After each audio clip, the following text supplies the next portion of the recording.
Hello, everybody, and welcome to Diversitech Virtual Fall Summit. I'm excited to see everyone. We're just going to give everybody a minute to pour in. In the meantime, you know how I do. So, in true Trabaja fashion, feel free to write in the chat where everybody is tuning in from. I know we have folks from all over, US, international.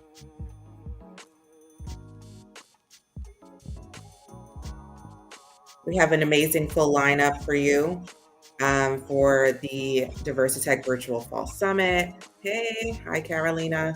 So for our employer showcase, we are going to have the data school from 11 to 11:30. Then we're going to have Cisco and 110 from 11:30 to noon. We will have Rocket Reach from 12 to 12:30. And then from 12:30 to 12:45, we have a startup called Runwise. And then right after that, from 12:45 to 1 p.m., we have Bellhop. We are very startup-y focused today, and I'm really excited. A lot of great innovative companies are joining us. And so feel free to bring your full self to the table, ask lots of questions, and remember that these companies are intentional about how they continue to grow their teams. If you were selected to be part of the career fair, that is from 1 to 3 p.m.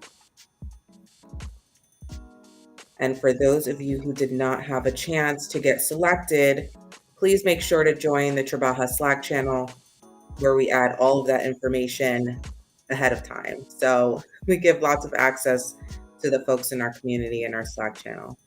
So without further ado, to make sure that I don't go over time, I want to make sure I don't cut into Mel's time. So let's get into it. Let's get into our first employer showcase of today. We have the Data School. The Data School is the training arm of the Information Lab, the leading Tableau and Alteryx partner across Europe and beyond. Since 2015, they've trained hundreds of people at their office in London to bring and provide a springboard into a career in data analytics. Now we have one of their amazing professionals, Mel, who will be sharing a little bit more about the data school. And this is specifically for their New York office. So I will see y'all soon. Please ask your questions. And yeah, enjoy. Hello, everybody. So glad to be speaking to everyone here and happy to be with the tribe. I'm happy to be presenting about the data school today. Let me go ahead and share my screen one more time, make sure everyone could see it. And so I'm Mel. I'm the Workforce Development Manager here at the Information Lab, and I'm a former math and computer science teacher. I did teach for America in the South Bronx, loved it. And then last year, when I was invited to speak about how I diversify technology at South by Southwest EDU, I realized I wasn't doing enough as a teacher. And luckily, I got the opportunity to work as a recruiter here at the Information Lab. So a little bit about the Information Lab and the Data School. So the Information Lab is the largest data visualization consultancy in Europe. We have 8 offices across Europe, and we have 2 partners, Tableau and Alteryx. Now, when we opened in 2010, we focused on short-term consulting, only to realize that our clients wanted our consultants to stay for longer. That's when we realized we didn't have enough consultants. And as we looked for more consultants, we couldn't find individuals with that experience. So they came up with this revolutionary idea in 2015 that if we can't find the consultants to fulfill our clients' need, what if we just found great people, train them to be data consultants, and pair them up with our clients to fulfill that need. So the data school opened in London in 2015, and its success ended up opening up another one out in Australia. There are now 3 data schools in Australia, and we opened our newest data school here in New York last year. Now, what the data school does is we recruit 8 people every 2 months for a 28-month long job contract, where the first 4 months is dedicated to training individuals on how to be a data consultant. After those 4 months of trainings, our consultants then do 4 6-month placements with our clients. I like to think of our clients as any big corporation with a ton of data, we consult for them. Now, I just want to backtrack just a little bit. Everyone always asks me, Mel, is this a in-person, hybrid, or remote opportunity? So we do train individuals in person for 4 months at our New York office. We're right now based in the financial district. Soon we'll be moving up to Union Square. And then afterwards, our first placement, what we'll do is it'll be either hybrid or in person. And as we go on, the role does become more hybrid. So if you aren't based in New York, but you're still interested in this opportunity, about one third of our consultants do move for this opportunity to upskill and learn how to be a data consultant. So, our mission at the Information Lab is to equip thousands of people and companies with the skills and software to make sense of that data. And through the data school, we hope to introduce thousands of people into careers in data analytics. So we've been running since 2015. I want to say we've hit about 300 consultants so far. Hopefully, we can get to 1,000 sooner. Now, our first partner software is Tableau. Now, Tableau's mission is to help people see and understand data. If you know anything about Tableau, it can make all different types of charts: bar charts, line graphs, heat maps, any type of chart you can think of. Tableau does that. Our second partner tool is Alteryx. I like to think of Alteryx as a block based coding tool. So, if you know how to code, imagine instead of typing out your code, you're just pulling in blocks. Now, everyone always asks, Mel, do I have to be a coder in order to be a data analyst? My answer is no. The reason why is we use low to no code tools. So if you've ever written an Excel formula, this might be a great opportunity for you. If we're not looking for coders, who do we look for? We're looking for people who are willing to learn because the first 4 months is dedicated to upskilling individuals. This is a data analytic position, so we are looking for individuals who are comfortable with numbers. And the last piece is we are consultants. So we are looking for those great people skills. Are you reacting well to feedback? Are you a confident presenter? And what we offer individuals is that structured 4 month professional training in these leading softwares. We have that global network of data analysts, and we pride ourselves in kickstarting people's careers in analytics. If you look us up on Glassdoor, look up the Information Lab, you'll see we have a 4.8, 4.9 rating. Now, during the first 4 months, we help individuals become both Tableau and Alteryx certified. But one of the benefits of the Information Lab is if you are interested in any other data analytics software, whether it be AWS, Power BI, Snowflake, we're happy to pay for those certifications too. We're upfront about our salary and benefits. People always say, Mel, do I get paid during training? I say yes. If you are accepted into the data school, you are a full time employee of the Information Lab. So during training, you are getting your full time salary and benefits. The first 16 months of that job contract, so 4 months of training and then 1 year of doing consultancy work, we pay at $60,000 a year. We automatically increase that to $65,000 a year in the last year of that job contract. We offer 25 paid days off, 11 major holidays, and our benefits package includes health insurance, dental, vision, a 401k match, gym benefits, and commuter benefits. The other day, I asked one of the consultants what their favorite benefit was, and they said it was the 401k match because it vests immediately. So there is no probation period, or you don't have to wait 6 months to a year to start vesting. Our employer will immediately match um, up to 5% of that 401k. During the placement process, so after the 4 months of training, these are the three things you may be doing as a consultant. You might be helping a business intelligence team or a reporting department in order to create reports.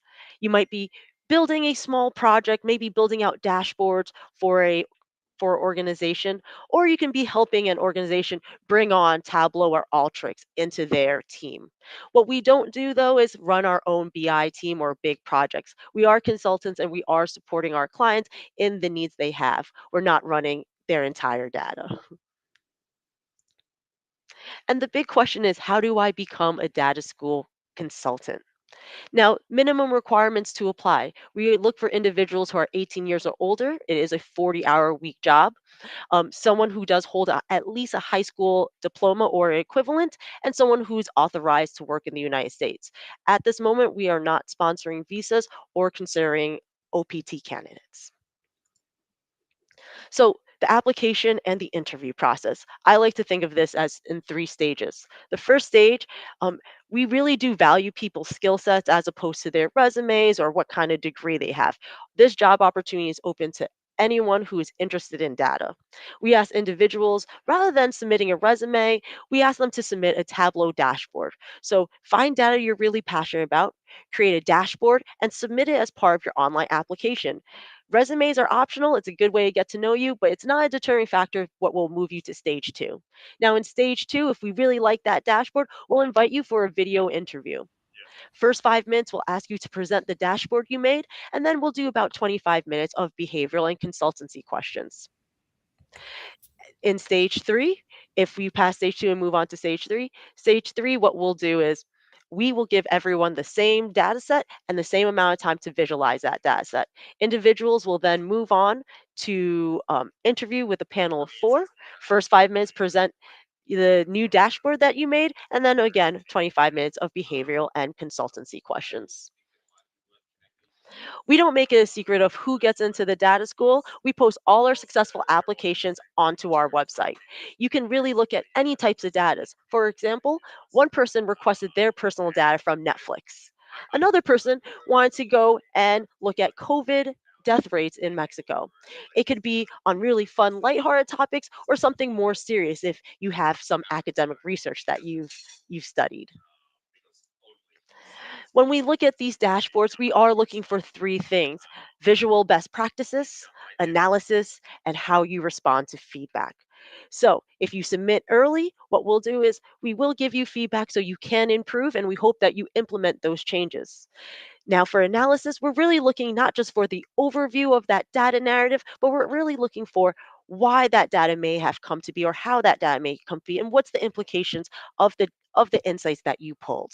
And visual best practices, we're looking to see, are you incorporating interactivity using colors? Are you able to space out and use white space correctly and section off information?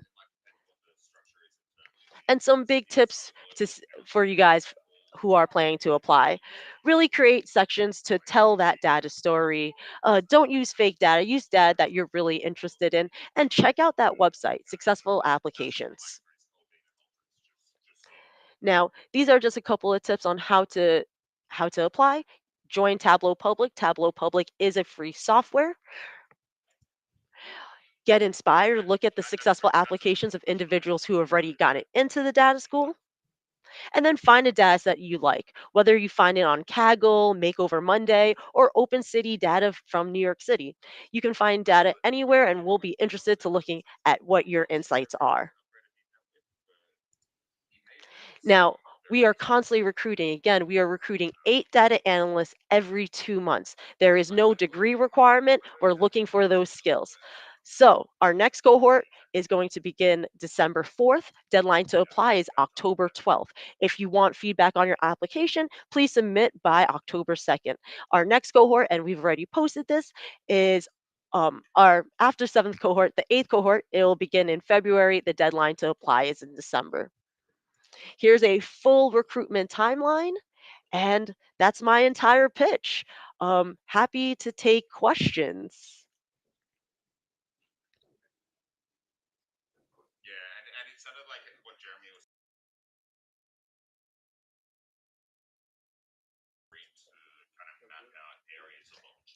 If you guys have any questions, feel free to throw them into the chat.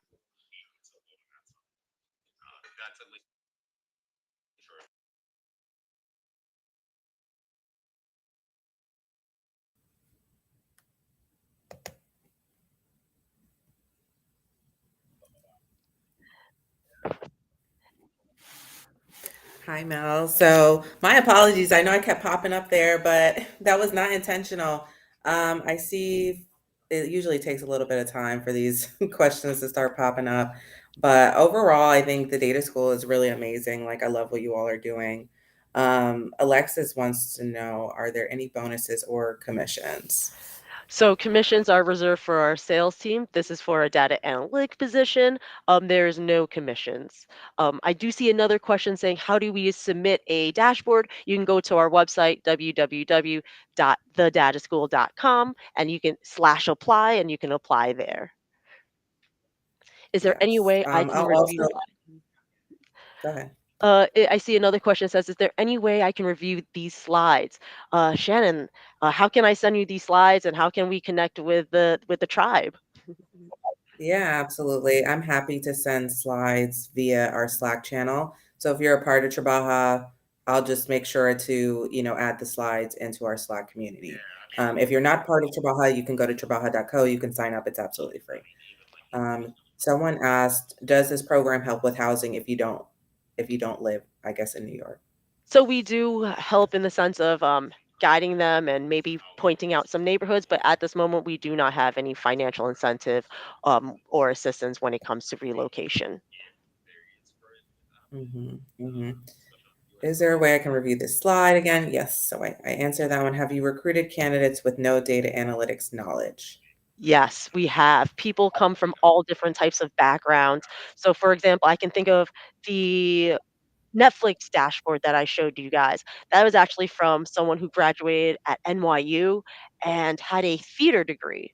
If you're passionate about data and you're able to bring that skill set of Tableau, we're happy to have you apply. So you don't need any formal experience. You don't need a math degree, just a passion for data. Rochelle wants to know what inspired you to teach and share your knowledge with others. Oh, that's a great question. I love teaching in the South Bronx. It was a great time. I was born in the Bronx, went to church in the Bronx my whole life. And when I graduated college, I said, what am I going to do with a history degree? I've always loved math, always had a passion, had a math minor, decided to join Teach for America to maybe inspire people to get into math and computer science. And I've been really fortunate since then to have taught in the South Bronx. Then later on, realizing now let's bring people into the tech community. So I've just been really fortunate with where life has taken me. Great question, though. Yes. I'm losing track of the questions because they're coming in a lot quicker now. But what is the cohort schedule from day to day? So it almost feels like a tech boot camp. Some days there's a morning session, you're learning how to use advanced skills in Tableau and Alteryx, and then maybe in the afternoon there's opportunities for professional development, whether it be write blogs to recall what you learned or work on your own dashboards. So there's times to learn, there's time to professionally develop yourself, and then throughout the 4 months training, we do 8 client projects where our cohort gets to really show what they've learned over the course of the time. And as a team of 8, they work on a specific project for a client and will present it at the end of that week. So it really depends per day, but think of it learning, professional development, and opportunities to work with clients. Okay. After the 2-year contract, is that it for the data school or can one continue to work there? That's a great question. So when I looked at the data of where people go on, 36% of people in the data school, they actually apply for a core team role at the information lab. So the core team is almost a senior level position. You can be a senior level consultant. Think of the data school as a temporary contract job, while the information lab, if you work for their core team, that's more permanent. And you might be doing shorter term consultancy work and likely harder tasks. Okay. What are the career advancement opportunities after the second placements That is or the that second is a place? great. So there's first placement, second placement, third, and fourth, and then afterwards, what we do is in between each placement, we do something called back to school week, where we'll teach individuals how to use SQL or how to use Snowflake or any type of data analytics software they specifically want to learn. And then in the very last back to school week, we talk about life after the data school, who our clients are, where you can possibly work. Our sales team will start making out phone calls saying, hey, we have someone ending a contract. Would you be interested in hiring them after they're done with completing their contract? So there is real level of support for people to find placements. I believe the average amount of time for an individual from the data school onto their next job, I think, is less than 2 months. A lot of times, our clients will say, "Hey, we really loved the consultant we're working. The consultant we were working with. When they're done with the contract, we'd like to hire them." And a lot of alumni just get hired directly from who they've been consulting with. Do you have any data analytics positions for more experienced professionals?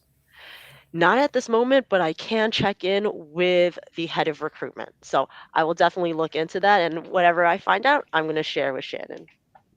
All right, awesome. How do you combat your passion? How do you combat your passion fatigue with data? I Oh guess boy. that means getting tired of data. I think what's really cool about the data school is, say you're on placement, your placement is 6 months. Maybe you're just like, oh, I don't want to work for the financial industry anymore.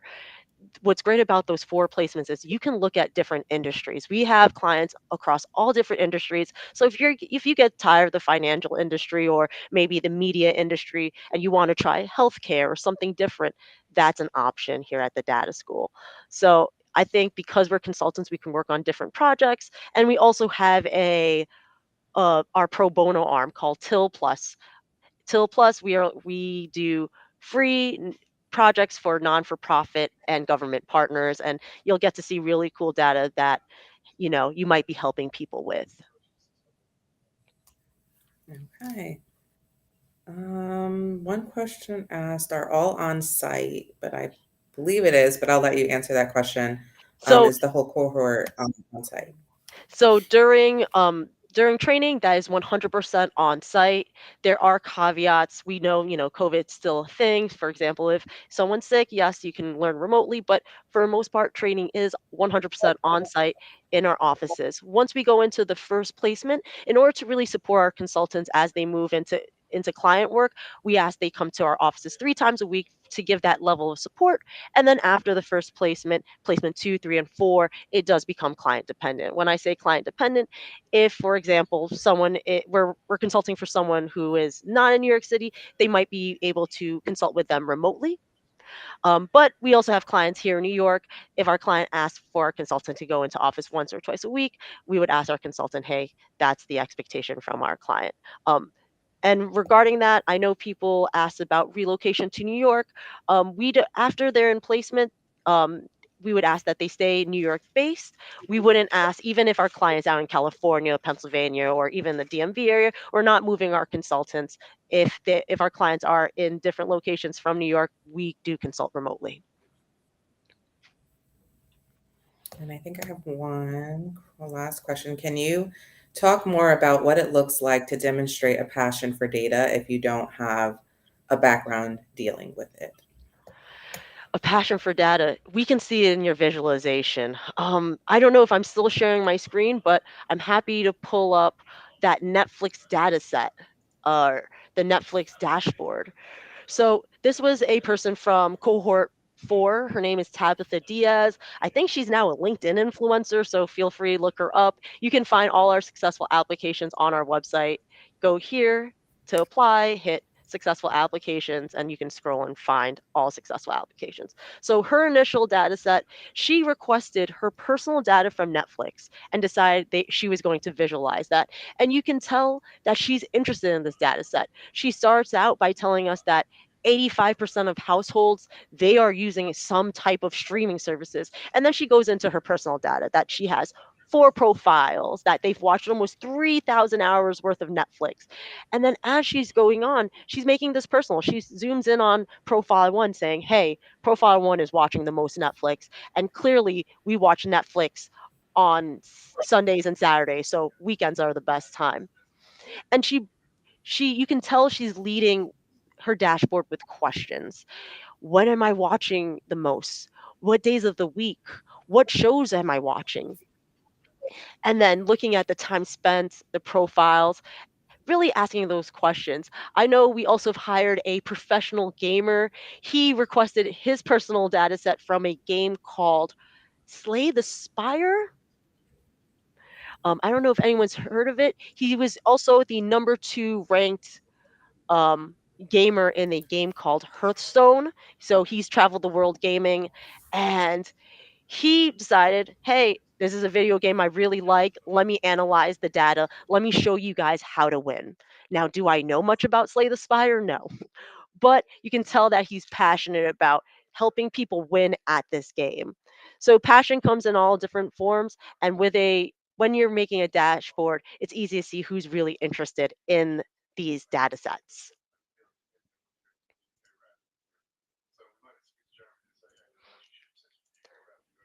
And I'll keep the recruitment timeline up just in case other people want to see.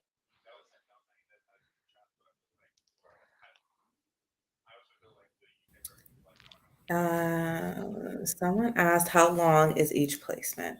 Great question. Each placement is 6 months. Sometimes our consultants really enjoy working with a client, and a client really likes working with a consultant. They might extend that out to 1 year.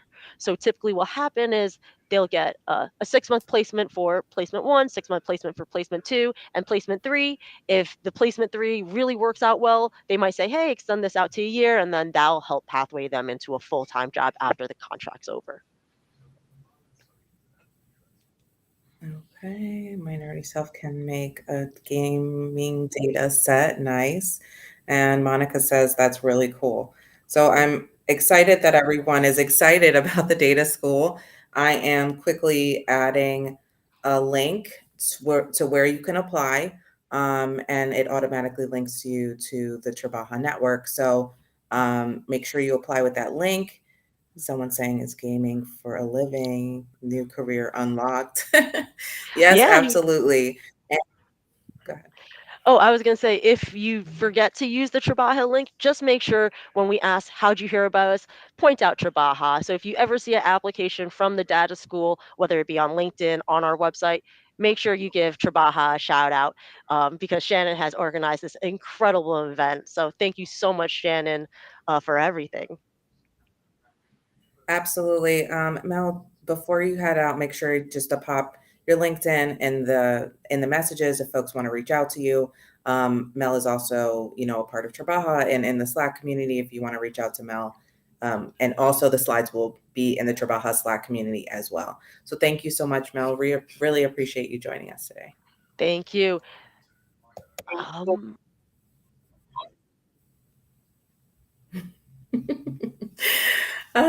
So yes, Restream is kind of funny that way, but thanks so much, Mel. We will send out all the information. Next up, just to kind of stay on time, we have Cisco and 110. I'm just going to read a little bit about 110 because I think a lot of folks may know of 110, but not know of the amazing things that they have going on. And to announce that, of course, Trabaja was recently partnered as one of their community partners, so we're really excited about that. 110 aims to close the opportunity gap for Black talent and others in America. Together, we create opportunities to earn and ignite potential for generations to come. So we have Nashika Kent and Tim Newson, who are going to be representing for both 110 and the Cisco partnership that they have. And they will also be presenting some slides, so I'm going to pull them up and allow them to introduce themselves. Hello. Can you hear me? I can hear you, yes. Hello, hello, hello. My name is Nashika Kent. I am a project specialist slash recruiter here at Cisco, working on the 110 initiative. I have been here about 2 years now, recruiting, sourcing, and finding candidates for our roles. And then I have Tim up here too. I don't know if he has his camera on. Tim, I guess you can just go ahead and introduce yourself.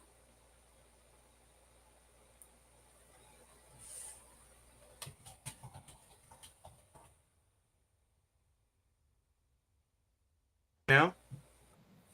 Yep, we can hear Hear you me? Okay, now. awesome. Yeah, I'm having some difficulties with my camera, but it's all right. My name is Tim Newson. I'm a project specialist also on the 110 team.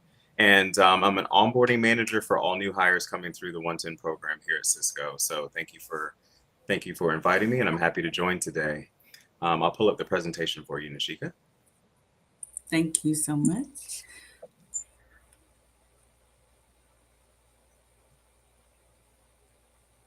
Just let me know when you can see it. Okay.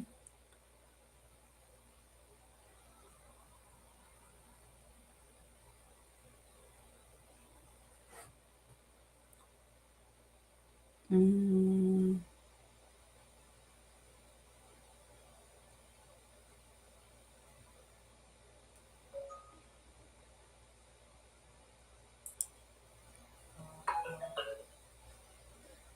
yes.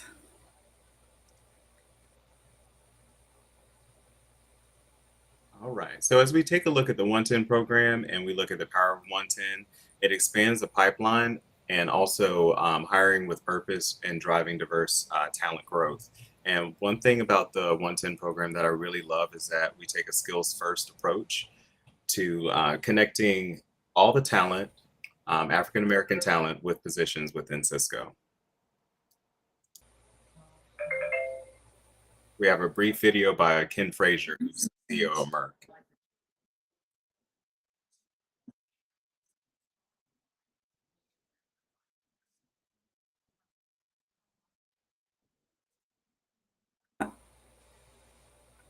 I can't see the video yet.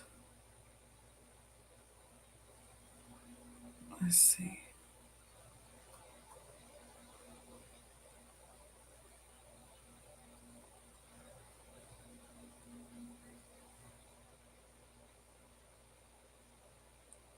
Okay.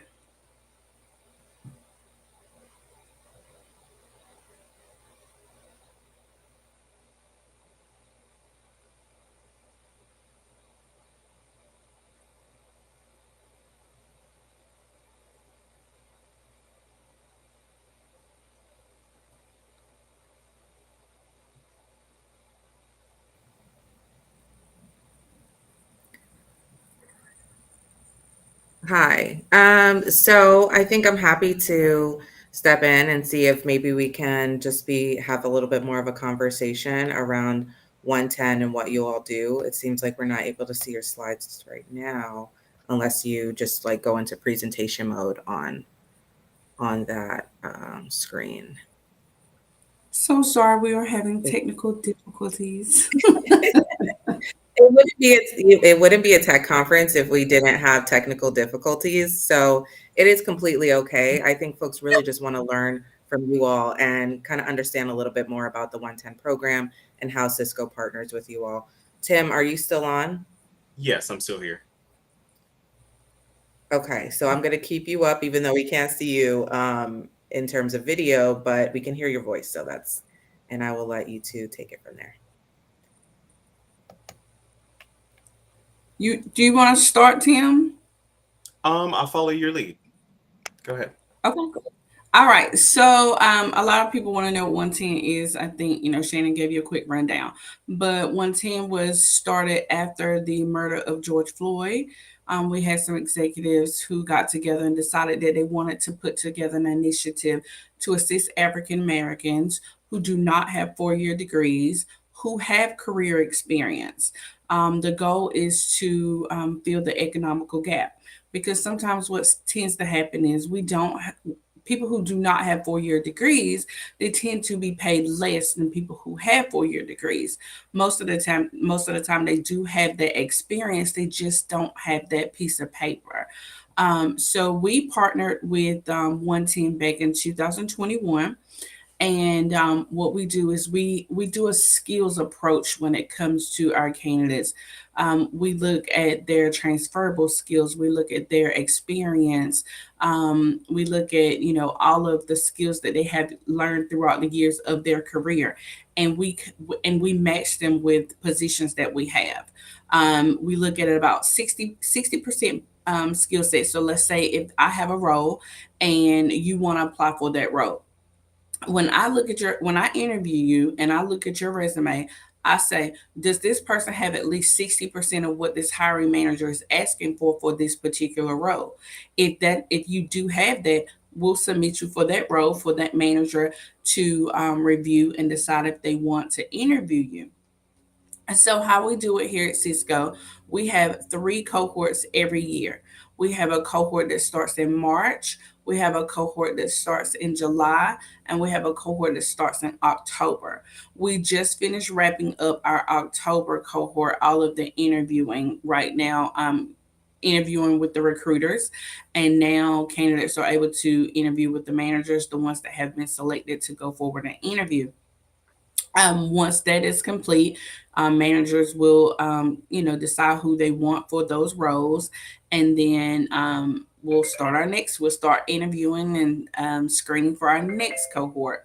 Um, Tim can tell you a little bit about how we do our onboarding, and I can tell you my part, what I do here. I'm the recruiter. I source, I find candidates, I, help with resumes or interview prep, whatever a candidate needs to go forward and, be successful in the interview stage of our program. Absolutely. Thank you, Nishika. Nishika is amazing at recruiting and sourcing, and I'm so happy to work with her. I pick up where she leaves off, and with the onboarding piece, I'm an onboarding manager on the 110 program. And essentially, we have the new hires come through a 4-week onboarding process. So the first week is with Cisco and all of the new hires within Cisco and the organization. And then the following 3 weeks are spent with me and the team. You still get to check in with Nishika and our recruiting team. And the onboarding experience that we try to provide is just getting everyone involved and immersed into community. You get to pick up and meet some friends, and then also join some of our affinity groups. And we spend a little bit of time giving you a tour around the virtual office. So whether that's where to go, how to get your badge, setting up your email and passwords, and getting you fully integrated into Cisco before we release you to your teams. We also work on a lot of personal development, professional development. There's many sessions on growth mindset, how to manage your downtime, things that you can do, the different courses and platforms that you can subscribe to and continue your learning and education while you're here at Cisco and with us in the 110 program. And throughout the course of the year, we meet with your leaders, and we set up a 30, 60, 90-day plan for you to get you immersed on your team. And then we also circle back around at 6 months to do a little bit of goal planning and setting up your goals for the remainder of the year. So as far as the other wraparound services that we offer are going to be the continuous education. So we try to set up pillar spaces. So depending on what new hires, which business units the new hires are hired into, be it sales or marketing or engineering, we set up those spaces as a support for the new hire, and then also to provide some training with internal Cisco trainings and offerings there, and then also industry standard training with an outside vendor as well. So there's, I'd say, about 8 hours a month of training to do, and that will follow throughout that progression of that first year with the program. And that's about it with the onboarding piece.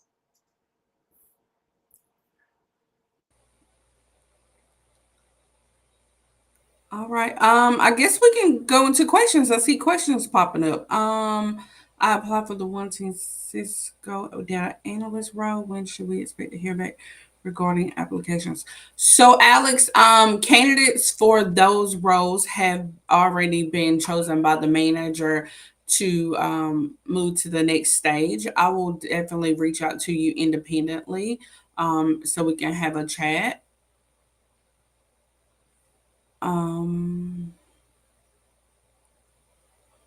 What are some criteria does this program work off for matching chosen candidates with their leaders? Okay. We don't actually match candidates to leaders. We match candidates by skill. So if you have the skills and the experience that that hiring manager is looking for, we'll definitely submit you for that role, and we will. The manager will decide if you would be a great fit, and interview you. So, I mean, I can't say that we actually match you to managers. We match your skills to positions. Correct. Do you have any positions for candidates with the 4-year degree? So for this particular program, we do not. There are roles within inside Cisco that you could apply for that you can have a 4-year degree, but for this particular program, you cannot have a 4-year degree. Is this role for individuals that already have experience? Yes, Monica. All of our roles are for candidates who have experience, but you don't have to have experience in that particular role. So just because it is let's say a business analyst role, you have some analyst experience, but you've never been a business analyst per se at your job. But all of those transferable skills that you have and the experience that you have would allow you to pivot into a business analyst role in our program. Um, oh, is it possible to try? Yes, you can definitely. Oh, yes, yes. Okay. So you can always continue to apply. That is something that we always encourage our candidates to do. If you apply for a cohort and you are not chosen, continue to apply. We have 3 cohorts every year. So you can apply for every single one of them if you want to. You can continue to apply until you're able to get into the program. And Nashika, it looks like there was a good question about the available positions. I know that this cohort is wrapping up with interviews starting next week, but I have a little bit of insider information, and I believe that we will be looking for roles within sales and CSAP, which will be a little early in career. Also through our, let's see, CX is looking to hire, so customer Okay. experience, and then we're also looking at roles going through coming into the marketing program. Oh, Yeah, okay. so All right. hitting sales, Well, I will. like we should have a few in customer experience, and that'll be in the spring. Okay. Well, just keep an eye out for the 110 website. I'm sorry we couldn't get our slides up for you guys to see it. So what our process is, once we have a cohort that is about to start, we will post those positions on the 110 website, www.110.org. Um, these roles are specified for African Americans who do not have 4-year degrees. You'll be able to do a rundown of the program on the website. We are one of 60 partners that partner with 110. So you'll be able to go to the website, you'll create a profile. Once you create that profile, you'll be able to search the positions from various partners who partner with 110, and you'll be able to apply for those roles. If you are specifically looking for Cisco, once you make your profile, you're going to search for Cisco and our open roles will appear.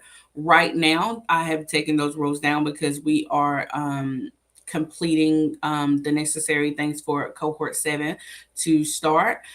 So I will probably have roles posted end of January, beginning of February for the cohort that'll be starting in March. Would you please post the link here? Absolutely. As soon as I figure out how to. All right, Kimberly, we see you. I'm in North Carolina, and I'd like to learn more about the upcoming CX roles. We will definitely have those job descriptions posted as soon as we get those rates approved and able to be posted. So just be on the lookout. You can definitely follow me or Tim on LinkedIn because we will post about them. And you can also It looks like look on the 110 website. um, I'm sorry. Belle had a great question too. Do you have any virtual positions?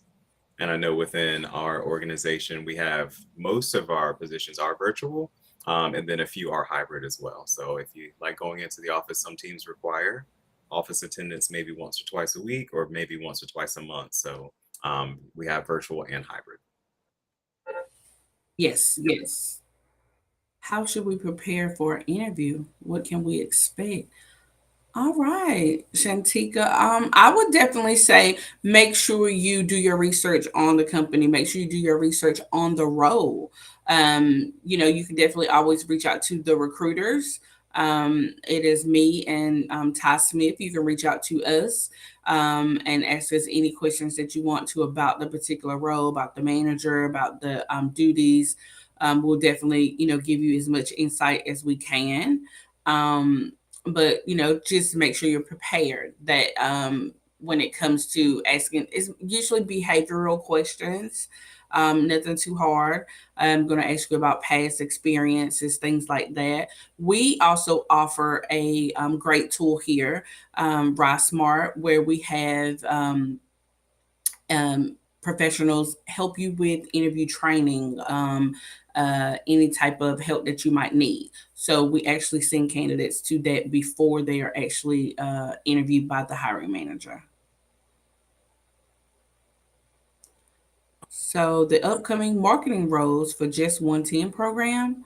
I'm sure there are some marketing positions on the regular Cisco website, but Tim was referring to some marketing roles within 110. Definitely. And then within, I believe, Amplify with marketing, they hire within the program and then also outside of. So you can always apply. You'll have to, I know they provide some LinkedIn posts as well and links to social. So if they are starting a cohort and we're included in it, they probably will be hiring other talented individuals outside of the program as well and bringing everyone together. Typically, that's how most of the programs that we hire for, um, that's usually how they move. All right. So I saw a question. I want to say her name is Zaya. I'm sorry if I said it wrong. We typically do have some UX roles. We have a lot of different roles. So every cohort is different. So where I might have some sales roles, some technical writers, some UX UI, some data analytics. Every cohort is different roles. So not every cohort is going to be the same. There's going to be an array of various roles. So that's why you just have to keep an eye out on the website to see what roles we will be posting. All right, let's see. Any more questions, concerns? You guys can follow me and Tim on LinkedIn. He is on LinkedIn. I'm on LinkedIn.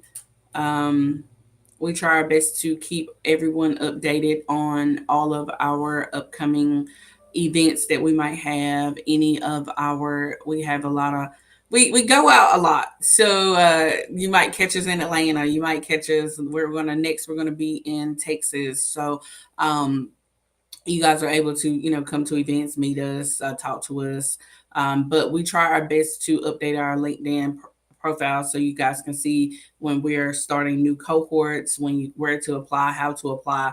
But I'll try my best to put the link up here, you guys. I'm sorry, I don't know. Let me see if I can change my chat to not private.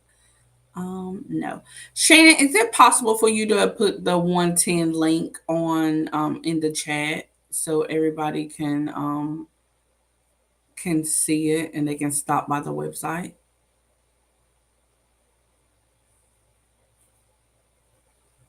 Oh, great. Thanks, Zaya. She said I said her name right. I appreciate it. I try to get people's names right because I hate when people get my name wrong. And I saw a question from Um, Alex Ponce too, that he moved to the Bay Area recently. Do we work with roles throughout the U.S.? We do, and I apologize. You just missed this last cohort. We were actually sourcing talent, or Nashika was actually sourcing talent from the Bay Area for about 4 or 5 roles. So I'm pretty sure we'll circle back around again for some other roles in the future. Yes, we source all over the United States. Probably about 95% of our roles are going to be remote.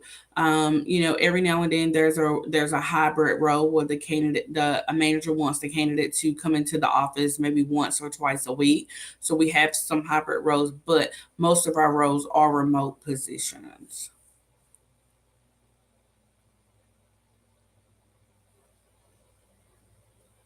Thank you for posting the link. So the link has been posted in the chat, you guys. You can hit the link. You can look at you can look at the website and kind of get a feel for what it has going on. You can make a profile. You can search for positions. Unfortunately, like I said, our cohort 7, we are wrapping that one up right now, so we don't have any roles. Do you do any sourcing or networking events in person? We do. We are going to we're going to be in Texas next. I know the team just got back from San Francisco. I didn't go because I was trying to fill some of our roles here for cohort 7. But I know we're going to be going down to Afrotech in November, and who knows, something might come up between now and then, in Atlanta or somewhere else where we might go and have an event. Okay, we will get our LinkedIn's posted. Remote for life, looking for talent development specifically and willing to travel for delivery dates is more niche, but putting it out. All right, LinkedIn user, thanks for putting it out in the universe. All right, okay.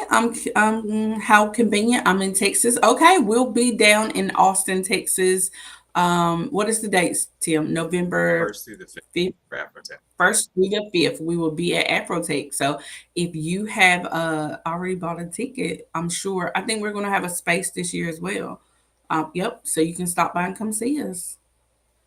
Come to the ATL. Well, Kenya, we are always in the ATL. This year alone, we have been in the ATL about 4 times for one team events. But we'll see what we can do. I know. I We'll think see what we can do. a little bit of tea. So I believe we're going back and we're going to do a huge event in January. So I'm working on planning that. So yes, Okay. yeah, probably. And like I said, we will post, you guys. We will post when we are going different places. Um, let's see. Anytime we have events, we make sure we let candidates know, because networking is everything. You never know what can happen, from networking, going out and actually meeting people. That's one of the things that the pandemic has, kind of crippled us. So we don't, want to go out too much. But yes, we are back out in the streets trying to network and get candidates, and, just try to, you know, advance as many careers as we can. I saw Cisco at the Blackest Tech in August. Yes, we were at Blackest Tech in August. Yep. Um. All right. Let's see.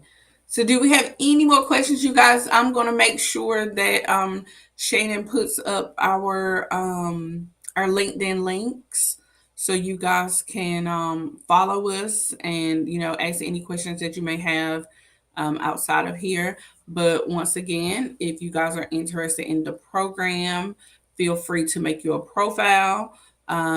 Reach out to us. We'll try our best to help you as much as we can when it comes to job descriptions or interviewing, or just anything that you guys have any questions about.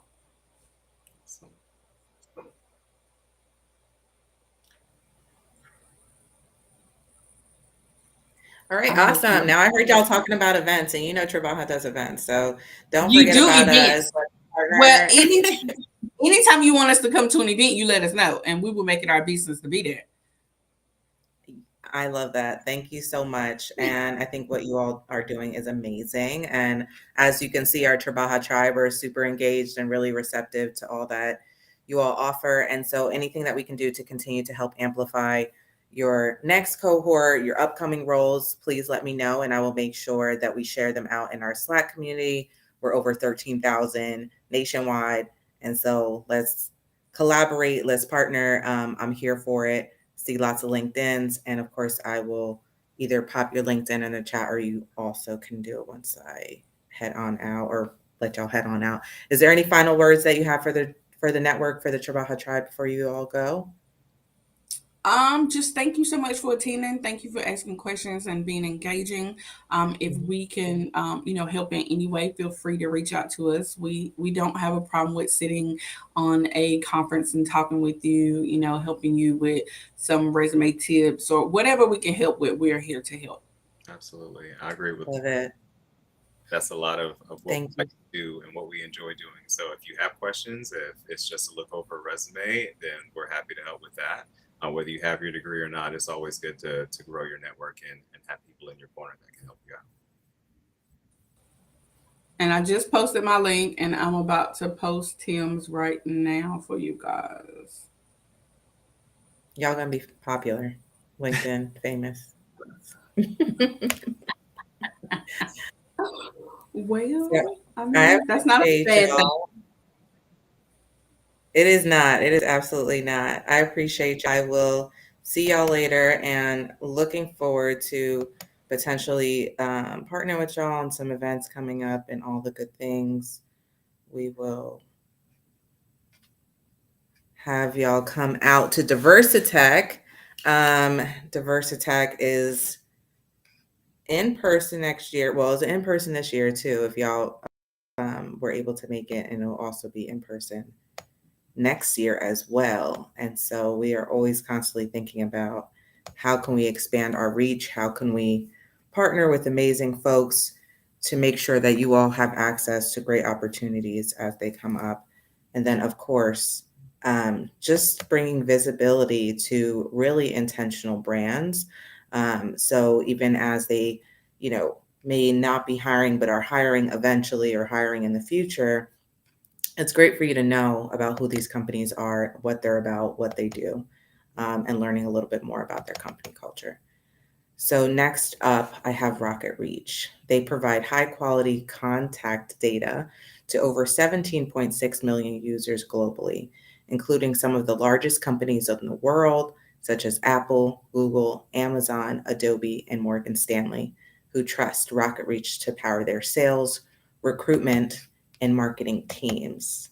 I have Jen Fan and Julia who are going to come up and share a little bit about the workplace culture at Rocket Reach.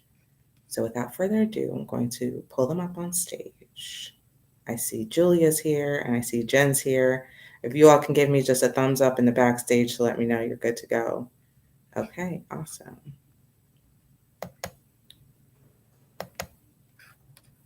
Hello. Hi. Hi. You're so kind. Hi, everyone. Yeah, no, I wasn't sure if we were able to share screen or do that here, or if we are just chatting. Shannon, I don't know if you can confirm how we do that or not. But that was the one remaining question we had.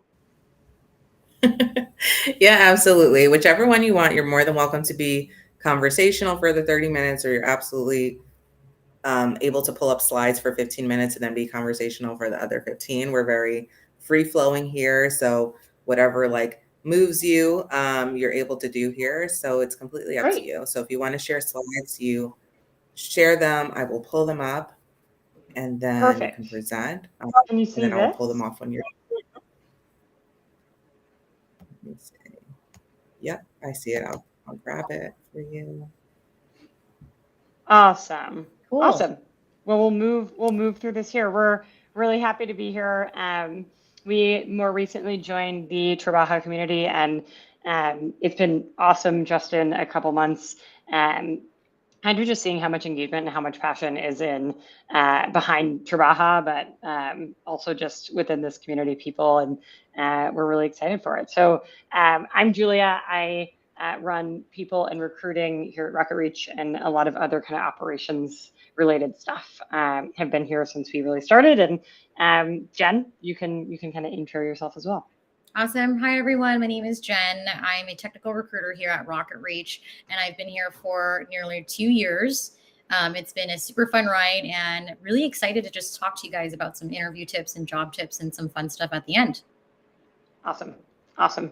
So first, we wanted to take you through our values here at Rocket Reach.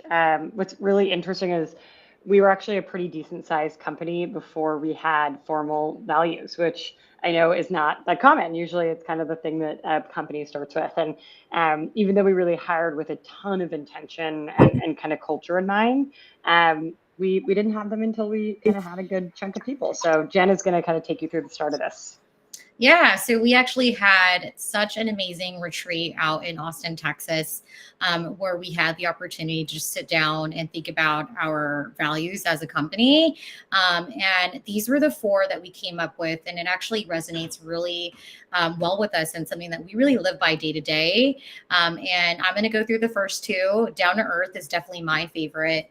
And what this value really means is it's low ego. We are uniquely humble group that values being very low ego more than anything, and we really have a no strict asshole policy. So what that means is when I'm on interviews, this is something that I'm definitely looking out for, ensuring that we continue to hire not just really intelligent people, but very nice and kind human beings as well. Super important for us here at Rocket Reach.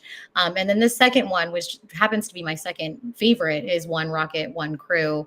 And what that means is it's a collaborative, a team that it can support each other, give and receive productive feedback, as well as be coached and be coached in the heart of our collaborative environment. So this is something that we live by every day. You know, for this presentation, Julie and I, we really collaborated on this, and it's not something that we just write down on a piece of paper, but is something that we truly live by. So Julia will walk you through the last two.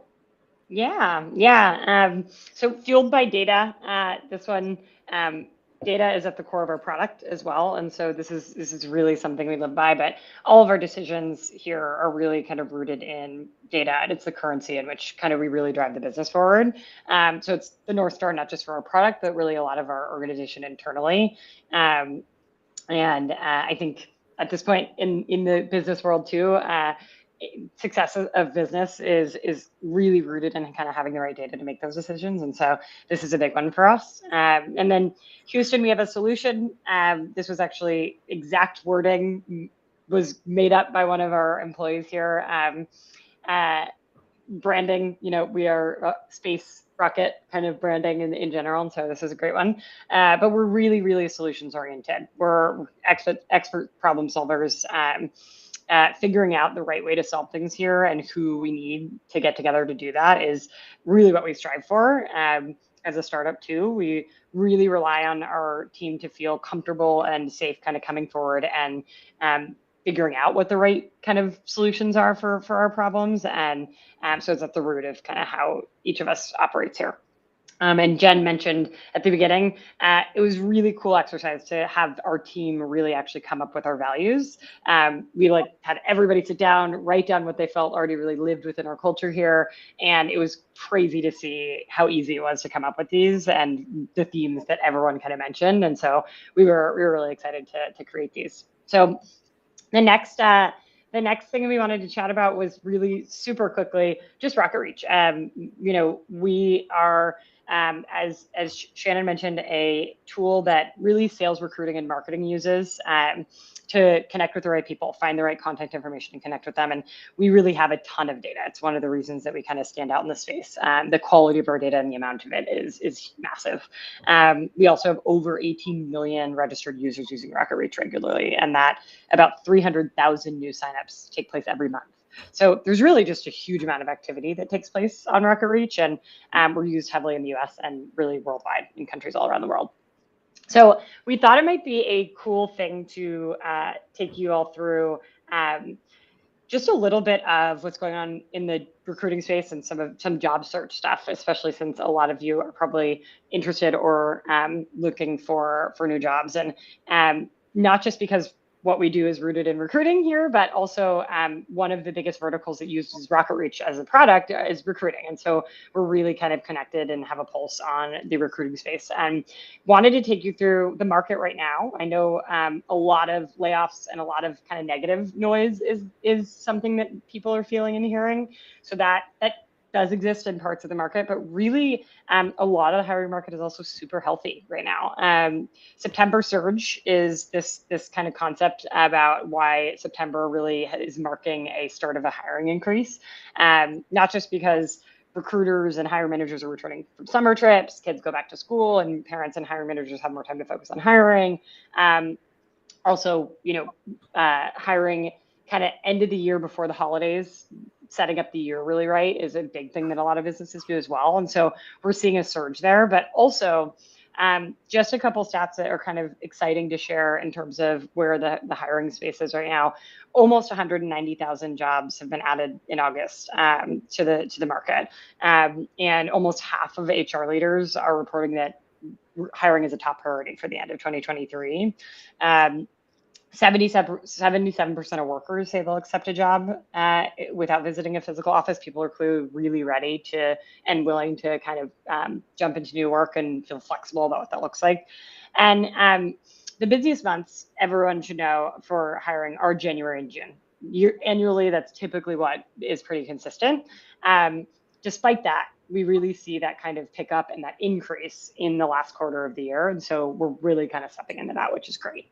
And I think with that, we wanted to just share a few things that both from a job search tips as well as interview tips that might be helpful and might be kind of great reminders that we see really kind of create a lot of success for people. And so number one on this list, be buttoned up. Update your LinkedIn profile and your resume and really make sure they're aligned. Make sure that there isn't a big difference in either companies you've been at, time that you've been in jobs, the information on there. Make sure that they're aligned and it looks polished, just to avoid red flags. And really be proactive. If you have short amount of times you've been in a job or you have a large gap in work, it is totally okay to call that out really transparently on your LinkedIn, on your resume. An explanation, a clear explanation upfront why is always going to be really helpful, and avoid having your profile kind of tossed aside because it's considered a red flag. And so really, really two critical things that you can do that employers and hiring managers are looking at just right off the bat. When it comes to applying to a job, I always recommend send connection requests on LinkedIn, send an email to the recruiters or the hiring managers for the position. You often, especially on LinkedIn, if you're applying to a job, you can see who posted the job posting at the company. And that's the perfect person to reach out to. If not, you also can look at, based on what the job is, look at that team or that department and choose a couple people that are clearly managers or leaders and send them a really great note. It will always help you stand out a little bit instead of kind of applying to a black box. And then really networking, which, kind of connected to what I just said as well, but connect with recruiters, connect with people on LinkedIn when you see, that they're posting about job activity, they're posting about hiring, really try and work your network. And of course, if you have anyone that works at the mutual connections with anyone that works at a company that you're applying to, really try and lean on that. Network will always end up being beneficial, especially in a market where we have so many people applying to jobs.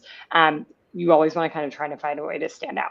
And then this pro tip down here, you can use Rocket Reach for free, honestly. And we've actually heard a lot of our team here talk about how beneficial, how successful it's been to use Rocket Reach to get emails for the recruiters or the hiring managers at the positions they're applying to. And so always something that, look out for those free tools. Rocket Reach is one of them, but look out for those tools that can help you kind of get some of that content info as well, and directly connect with the people that are making those hiring decisions to stand out again. And then Jen's going to take you through a little bit of the kind of interview best practices we see. Awesome. Thank you so much, Julia. Great stats, and then, great job search kind of tips. I think once you are preparing for that job search tip, right, and now you got the interview, how do you prepare for a successful interview, and how do you stand out amongst other candidates? So here are a couple tips. So first and foremost, I think it really is refreshing from a recruiter standpoint when you come prepared with questions for the company, and you have a good sense of what the company does. So being able to articulate when a recruiter says, hey, do you have an idea of what Rocket Reach does? I think a one-liner is really important, and it makes you stand out. More often than not, a lot of candidates have no idea who they're interviewing for, which is like such a red flag for us. So come prepared with questions, come prepared to know what the company does.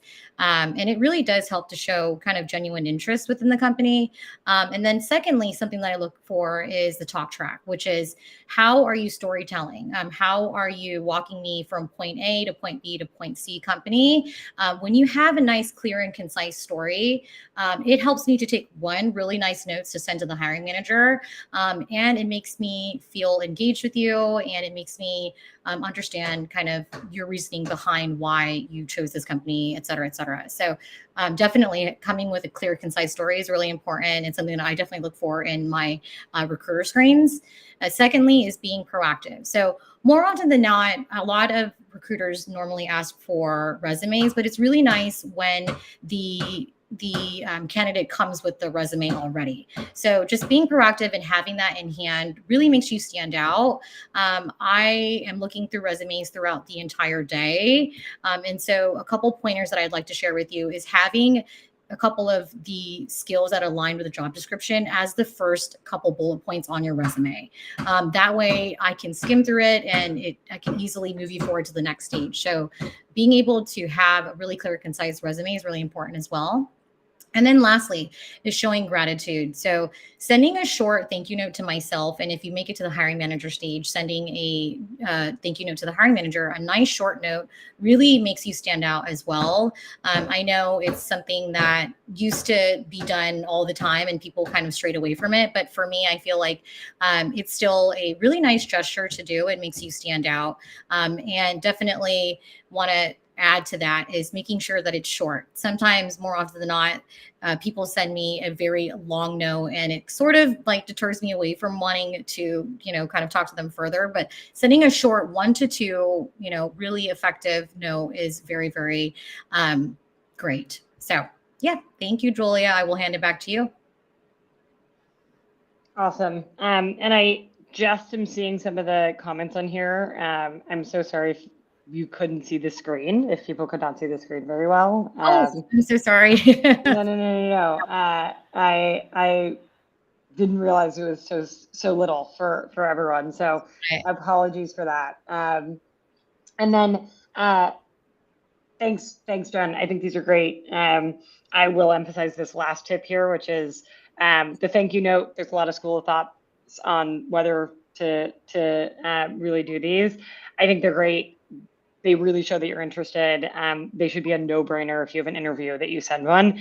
And the fact that, Jen emphasized having to be short, you don't want it to bite you in the butt and have you send a overly lengthy, overly detailed thank you note.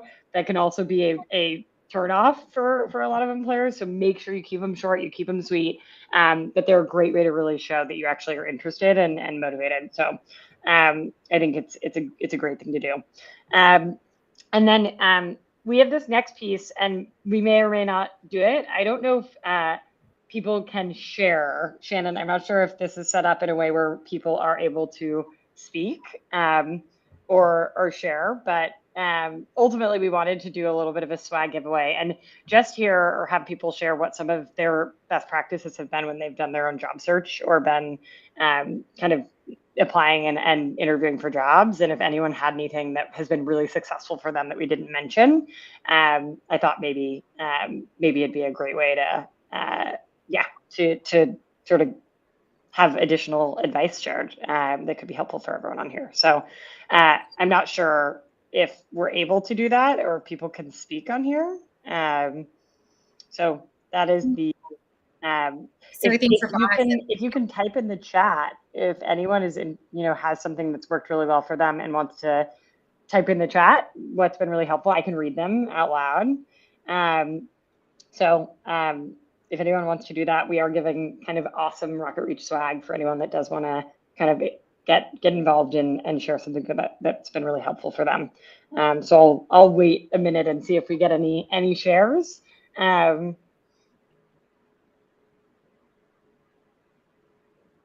Informational interviews. Got it. So is this, I'm assuming this is maybe setting up, reaching out to people at the company and doing some informational interviews to hear more about the product or the team. Let's see. So Leal says, I reach out to an employee to learn about their work and then build a relationship and get a referral, possibly. It's a great way to do it. A lot of companies have referral programs, and so they get a bonus or they get some money for actually referring someone that gets hired. So always good to lean on something like that. So it's a great one. Let's see. Mock interviews with peers for behavioral and technical interviews. Got it. So leaning on people at the company or peers of yours, maybe not at the company, for how to have good go through interviews well. Something I'm doing, sharing with others that I'm on the job market. I've gotten several employee referrals that way. Absolutely. Use your network, whether you do that verbally to people that you know, whether you post on LinkedIn. It's a huge one and could be really great. Let's see. Share relatable stories about my life that highlight my soft skills. I think that's great as well. Okay. Being creative, pitching yourself via mediums that aren't typically for job applications. Got it. So using some social media platforms, other places to share. Awesome. These are really great. You all are throwing out a bunch. Awesome. Using AI to see which jobs you might apply for or to apply for them in an automated way. Interesting way to think about doing it. These are all great. Let me see if I missed any. Good old Glassdoor, someone says. Obviously, Glassdoor is a great place to go if you really want to see, it is a pulse on how people feel about the company, how people feel about the team. And it's a great way to see how people really feel there. And it kind of building on that as well. It is totally appropriate in interviews to bring up that you've seen something on Glassdoor that either you wanted to flag and that kind of you were curious if that's an issue there or kind of having the company speak to it, I think is a really great way to also see how they speak to something that may seem not ideal that's been going on or feedback that an employee gave. So always appropriate to do that. You want to make sure you're interviewing the company just as much as they're interviewing you. This is awesome. Awesome. These are great. So Reddit is another amazing resource that someone's sharing to do research. But these are all great. So switching over to kind of Q&A. I know, again, these are questions that could go in the chat, but we just kind of wanted to spend a minute hearing if there's anything either about Rocket Reach, about anything we've spoken about today. Is there any Q&A or any questions that you all have that we could maybe help get answered? And I'll just keep my eye on the chat in case I see anything come in.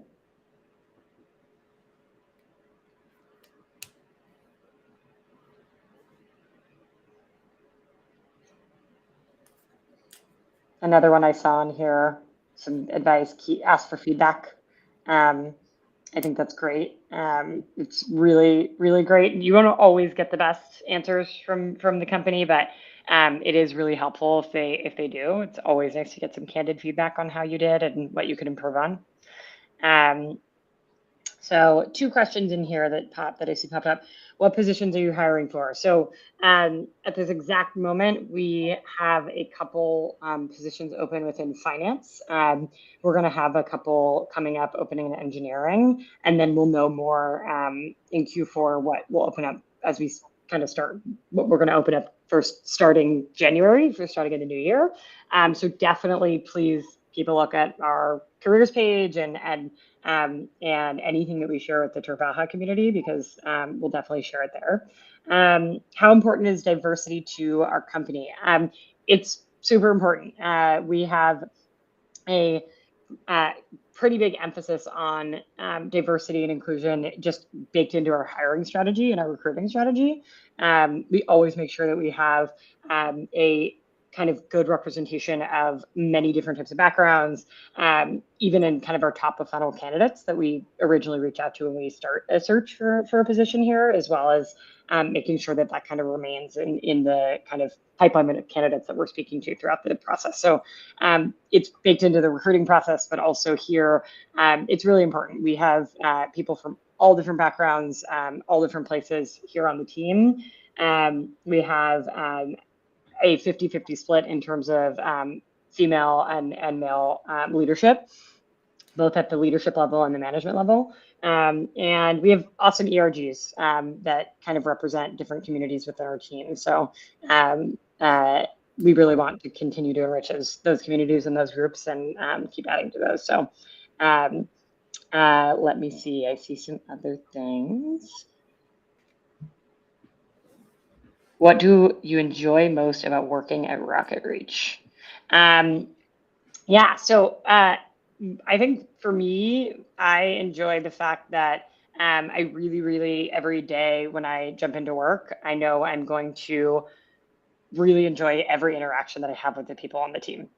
There isn't a lot that replaces having fun and enjoying your coworkers. And I think at this point, a lot of us are in remote work and we're on Zooms kind of back to back throughout the day. And really enjoying the people that I get to work with is a kind of major plus and really kind of is what makes, I think, the day-to-day fun. I think the other things I enjoy are just that there's a huge amount of trust that we have within the team to do their jobs well, and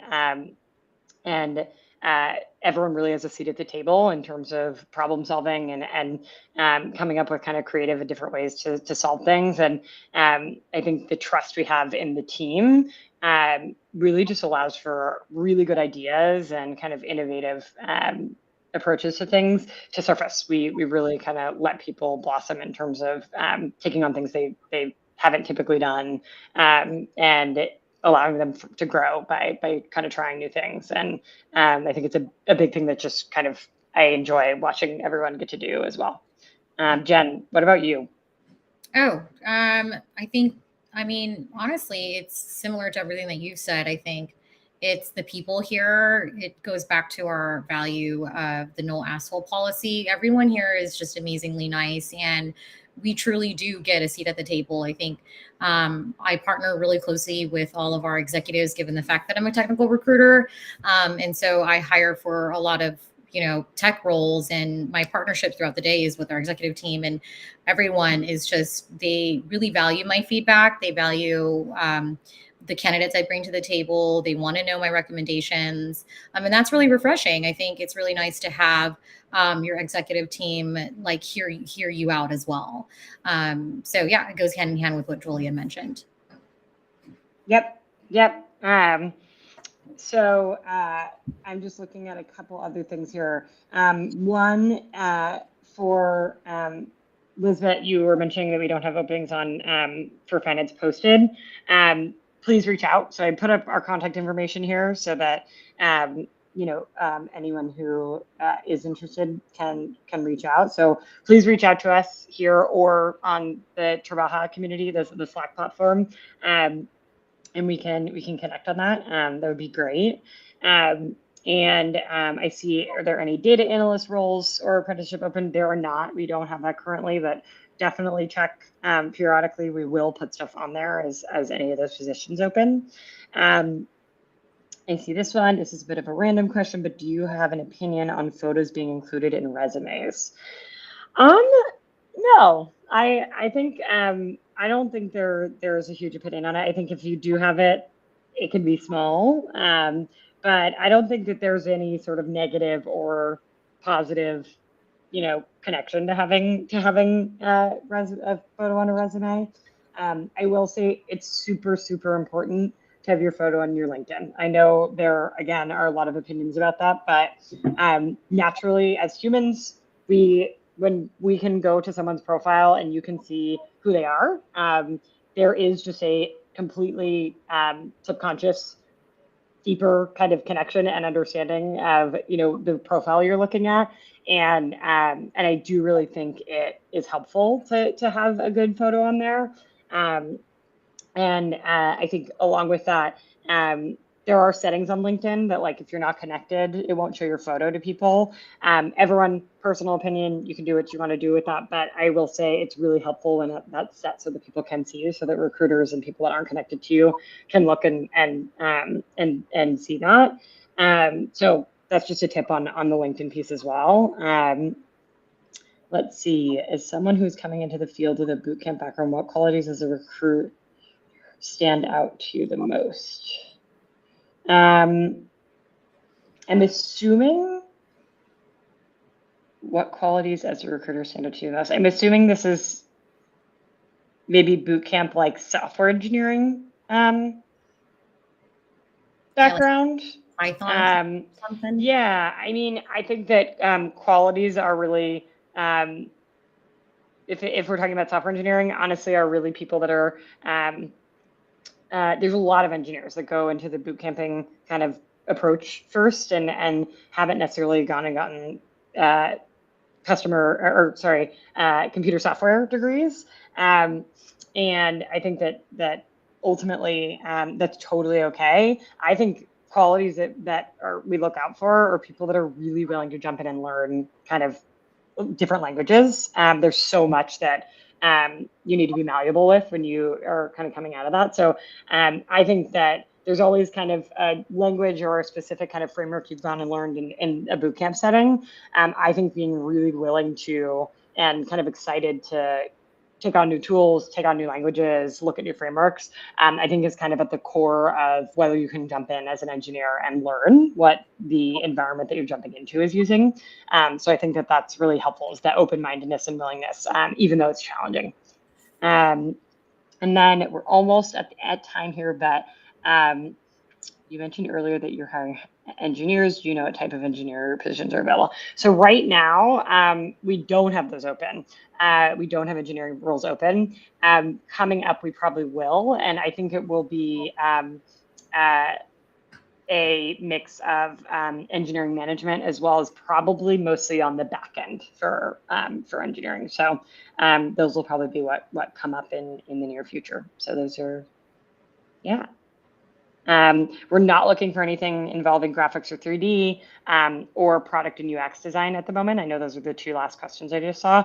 I will say UX designers, I'd say in the next few months, it's possible that we need a true product designer to join the team. And so that's kind of the only one that I would think of as maybe coming up soon. Yeah. Great. Otherwise, this has been awesome. We're hopeful that the stuff we shared today was helpful, and maybe a nice kind of little refresher on how to approach the market, how to approach job search, but also a little bit about us. And we'd love to stay connected and connect with anyone in this community kind of over time. So yeah, that is us. Thanks for Awesome. everyone joining and taking the time today. Thank you so much. Send us emails if you want to reach out. Yeah, and we're pretty remote. I saw the question, if we're where are we based? We are Yes. mostly a remote first company. We do have a big office in New York, but we're pretty remote. We're in, I think, 17 different states, so we are all over the place. Thank you, guys. Thank you, everyone, for joining. All right. Yeah. Thank you so much, Rocket Reach.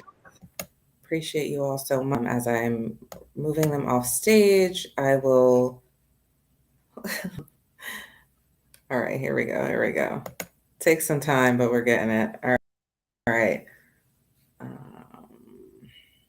Did I do that correctly? Yes, I did. All right, y'all. Thanks for still hanging in with us.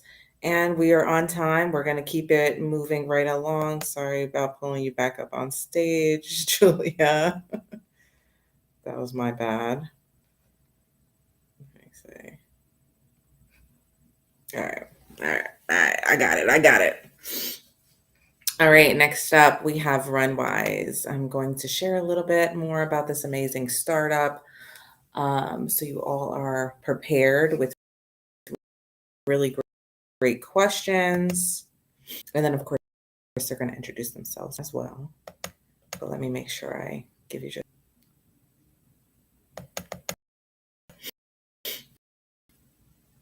All right, y'all. So next up is water management platform that combines a proprietary computer network, machine learning systems, and a team of trained experts to reduce fuel consumption and water usage by an average of 20 to 25% across over 6,000 buildings. We have Kelly Ann that is going to be representing for Runwise, so I'm going to pull her up on stage. So please be ready with all of your questions. We only have Runwise for about 15 minutes, and then we are moving on to the next company and then our career fair. So excited. Hi, Kellyanne. Hi, can you all hear me? Yes, I can hear you. I know you said you wanted to potentially present slides. Are you still wanting to present or? Yeah, I could do like a quick overview. I probably won't present the whole time, and then I'll just take some questions from folks. Absolutely, whatever you like. If this comes up. I see it. Perfect. All right. Hi, everyone. I'll only speak hopefully for about 5 minutes, so I'll run through these pretty quickly. But I'm Kelly Ann. I am the COO of Runwise. Thank you so much for that quick introduction on our company.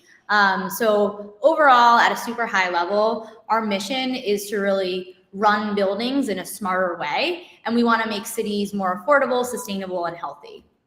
And so the vast majority of buildings in the US run on building controls that were really designed in the 60s. And they waste billions of dollars a year based on the cost of fuel and the cost of utilities, and are not great for the environment because they're just emitting a lot of carbon emissions. 28% of carbon output in the US actually comes from buildings. Most folks think, like we're going to change to electric cars and that'll save the world, but there's a really large portion of carbon emissions that actually come from buildings. This is us at the end of the day. So we are replacing these like outdated controls that run really on one data point, which is just the outside temperature, with a smart platform that allows you to see everything from the palm of your hand and run your overall building better, and in a way that you're not wasting precious resources. So I'm gonna skip a few here, but we're in 6,000 buildings, and we are really working towards making sure that we integrate really, really excellently hardware and software to make buildings run in the most efficient way possible. And we have lots of large customers in the industry that we're working with, and we're having real impact. So last year alone, our platform reduced fossil fuel usage by 21%. We reduced carbon emissions by 161,000 metric tons, and we took the equivalent of 35,000 gas-powered cars off the road. And we're really, really proud of that. If you think about the total market, we have so much more to go. Yes, we're in 6,000 buildings, but there are so many properties that have centrally controlled systems that we can help run more efficiently just in the United States alone. Central heating, central cooling, and central water systems. And at the end of the day, the way that we are trying to make this happen is by making sure that we can install hardware faster than everyone else, have software that transparently shows your results as you go and how much you are actually saving and reducing, and really share that back with our customers in a transparent way. And right now, we started in heating. We've launched a water product to help save on water usage. Really water conservation is, I think, top of mind for lots of folks in the space right now. And then we're going to be moving into electric cooling and electrification. And we've, raised a lot of different capital. And so we do have policy tailwinds in addition to that. There are lots of folks that are rolling out climate legislation right now. In New York City specifically, they're actually rolled out a law called Local Law 97, where folks are going to have to make sure their buildings actually meet certain targets. And we do see laws like this really starting to gain traction around the country. So a really exciting space to be in addition to, really doing amazing things for the environment, in addition to helping building owners save on their bottom line, we're also seeing really nice tailwinds across the board in real policy. Kind of getting to like what we feel like us as a mission-driven organization is, and like when I talk about our culture and like how I think our employees think about being a part of Runwise, we're really a mission-driven organization at the end of the day. And I really view our employees and our culture as a reflection of our customer base and our product. So just like I said earlier, we allow our customers to track their results in real time. And our culture really leans into being a transparent culture, being a direct culture, and being a really results-driven culture. We also have employees who are really passionate about our mission. Climate change is a really large problem, a really hard problem. And every day we have folks come in who understand that like this is a really big problem we're trying to tackle. And so we have a very mission-driven organization. And the last thing I'll say about like our culture and our values is that we're really a reflection of our customers. And so our customers spend days in and days out in mechanical rooms, in boiler rooms. And so I think our culture has a certain like grit and hustle to it.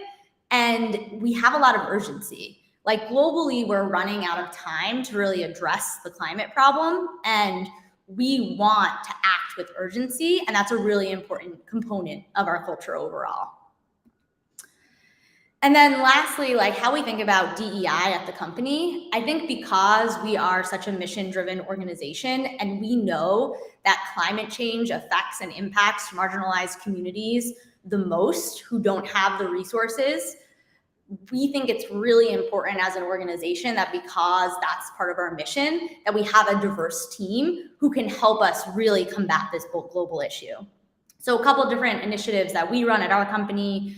We do have a DEIB committee. They run a monthly newsletter that makes sure that they highlight different members of our org, traditions, wins, highlights of our team that are both personal and professional. We also work really hard to ensure that our top of our funnel for recruiting is sourced from diverse job boards. They also go to different places and make sure that we actually engage all different communities to try and get folks into our funnel. And I think something that's really important is ensuring that DEIB is a responsibility for every single employee, not just the people on the committee, and especially managers.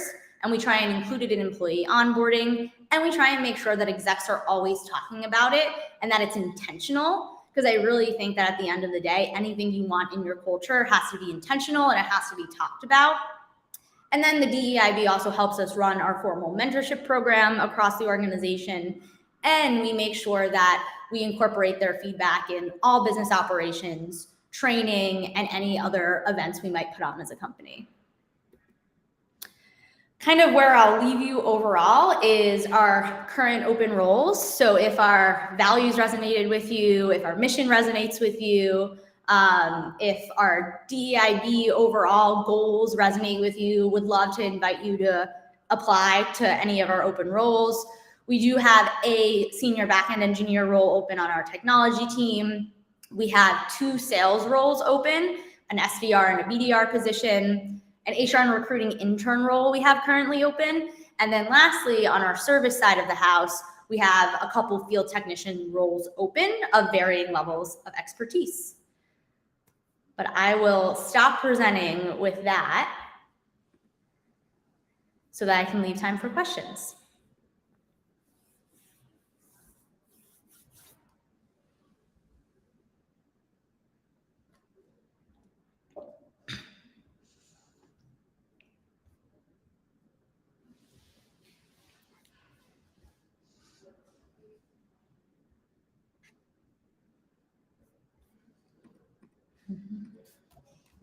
Shannon, I'm not sure if any questions are coming through.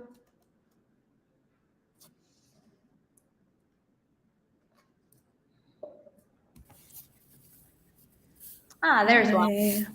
Hi. Where are you Oh, located? So, okay. yeah, I can take that question. So we do have a headquarters inside of New York City, and our sales roles are based in New York City, but our engineering role is remote. And so we have a hybrid workforce. About half of our 100 employees are remote, and about half are located in New York City. And depending on the department, the role might be based in New York, or it might be open to a remote location. Kellyanne, I'm just going to read them off for you so that it's a little bit easier for you to kind of manage. Someone asked, what are the differences between the sales roles? Yeah, so we have a sales development representative role open and then a business development representative role open. So the business development role specifically is going to work on named accounts and be assigned to a specific pod that is targeting like large customers. It's a little bit more research based and relational. On the SDR side, it's definitely more entry level role. You're going to be given a data list of customers who are potential targets, and then you'll pick up the phones and set up meetings for our account executives. So they're both more junior roles, but at the end of the day, the BDR role requires a little bit more research and proactivity into specific types of accounts, versus on the SDR side, you really get a call list and you're responsible primarily for setting up as many meetings as possible from those leads. Okay, awesome. I'm having a little bit of trouble scrolling up to see the rest of the questions, but what technologies do you use on the back end? I think I am able to scroll. So I think the next one I see is, how does your organization foster an inclusive culture that values different perspectives and backgrounds? Great question. So I think at the end of the day, we want it to be everyone's responsibility to be always thinking about diversity, inclusion, equity, and belonging across the board on how we hire, how we host events, how we run our teams day to day, right? Like different people like to speak up in meetings in different ways. And so at the end of the day, I think that it's really everyone's responsibility. Some of our stops and the way we hold folks accountable is by having a DEIB committee and by having our HR team and our managers meet regularly to make sure that we're continuing to infuse that in our culture overall. All right. Do you see any junior developer roles opening anytime in the next couple of quarters? So I do not believe that we're going to have any junior developer roles opening in the next couple of quarters. But if you were interested and you wanted us to just keep your resume on file, you could certainly reach out to us. My email is pretty straightforward, kelly@runwise.com. But I do not foresee in the next 2 quarters any junior developer roles opening up. Let's see. Do your sales reps need 4-year degrees? That's a really great question. We do not require 4-year degrees. I think that's really important. We want to have a diverse workforce, and there are many reasons why someone might not have a 4-year degree. And so for any roles where we can, we do not require 4-year degrees. Let's see. Are you looking for anything involved in graphics or 3D? We do not have any open positions right now in graphics or 3D. All right. Given that Runwise is a sustainability-based company, are there other ways you keep things sustainable in the office? Oh, that's a really good question. It's actually funny you asked that. I came in, I think it was yesterday, and it was about 70 degrees in New York yesterday, and the air conditioning was running by default, and it was cold in here. And one of the things that we really are trying to do with buildings is to make sure that no piece of equipment is running when it doesn't need to be running. And I was cold, I needed to put on a sweatshirt. And so I went outside and spoke with a couple of employees, and we just opened the windows and shut the air conditioning off for the day. Because at the end of the day, if we don't need to be running a resource unnecessarily, it can be wasteful. And so I would say there are certain things like that are top of mind for us. And then, just making sure that we have normal plates and utensils and things like that, and we're not overusing plastics or anything like that, is something that we do on a regular basis as well. Is the SDR role on site? The SDR role is on site. So the 2 sales roles that are currently open, the sales development rep role and the business development rep role, are both on site in our New York office. What steps does your company take to attract a diverse pool of candidates when hiring? That's another great question. So we try and make sure that our language in all of our job descriptions are inclusive. And so I think that's probably number one, making sure it's not like slanted in any way or like accidentally excluding folks, using analogies that maybe don't resonate with a particular group of folks. And so I would say like that's step one. And then I think I spoke a little bit about this in our presentation, but in terms of like proactive recruiting, we try and make sure that we're sourcing from diverse job boards as much as possible, participating in events like this to really like try and make sure that we're attracting diverse talent. And I would say like those are the top things we do. We also try and make sure that folks speak to a variety of different folks in our organization, so that they really get a good idea of the different folks that they would work with across different teams, across different sectors. All right. Do you guys have any need for cloud or cybersecurity based roles? Right now, we do not have a need for anything in that arena. And again, if you wanted us to keep your resume on file, more than welcome to shoot me an email. And then, are there any openings for sales engineers? I have 1 year of experience in the role. So we do not have sales engineers at our organization today. And again, same deal there. If you wanted us to keep your resume on file, more than happy to. Someone also did ask me to share my LinkedIn, which I would be happy to do, but I don't actually know how to write in your chat. But if you look me up, Kelly -ANN, Kellyanne Corrigan is my last name, on LinkedIn. Very happy to, chat with anyone further. Can you further explain the expectations for the field technician role? Yes. So we have, a manual workforce of field technicians who install our control in boiler rooms. And so that job entails usually some amount of electrical knowledge and knowing how to wire things. And what they typically do is they go into a building and they wire up our control to make sure that we're controlling the aspects of the building that we're trying to run more efficiently. And so we often have folks that come from a plumbing background or an electrical background. For our more junior field technician roles, we do accept entry level and we will, train folks up.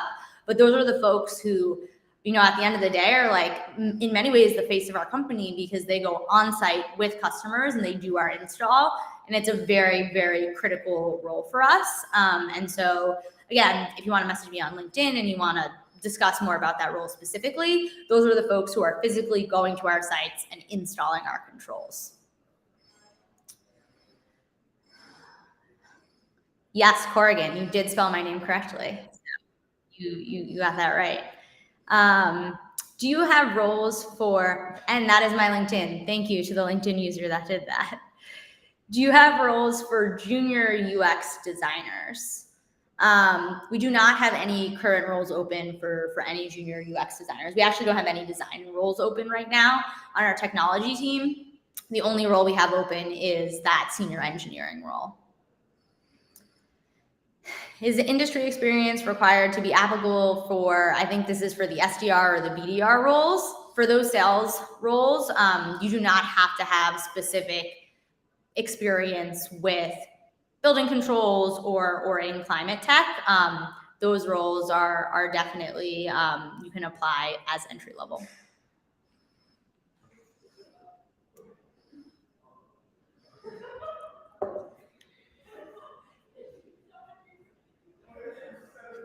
Let me make sure I didn't miss any questions here.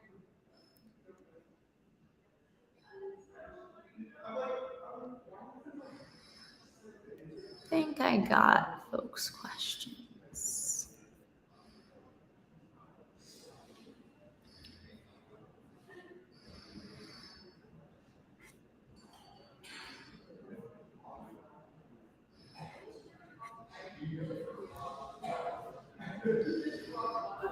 Hi, Shannon. Hi. So you handled that like a champ. So I felt like you did not need at all. And I was the one struggling to scroll through all the questions. But you did an amazing job. I had a quick question. Yeah. I run a startup. I know what it's like to work in startups. So would love to learn a little bit more just about like what the company culture is like at Runwise, right? Sure. Like we just moving companies. And so like what are some of just like the traits that you look for in someone that you think would be a great fit for your company at your stage? Yeah, I think for me, if someone was like, what is the number one thing, the number one trait I look for? I think I usually say adaptability. Because it's not just that there's a lot of things going on, it's that oftentimes like we have to reprioritize or we need to pivot in certain ways. And I think that I'm always looking for folks that are detail oriented and organized, but folks who aren't quick to adapt to change when we need to shift our needs are folks who I think sometimes can struggle in companies that are this small. And so I would say like when I'm looking at a candidate and I'm talking to them, I try and be like very transparent about like what's going on in the role, everything that is organized, everything that's still chaotic, and just to make sure that they're comfortable with any amount of like adaptability that might need to happen as priorities change or needs change or the market changes. Because I do think there's lots of different external factors that can also affect what we're doing day to day and what we're prioritizing day to day.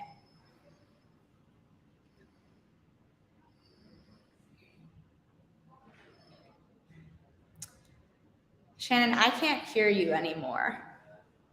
Can you hear me? Okay. No, you were coming through fine a second ago. Sure.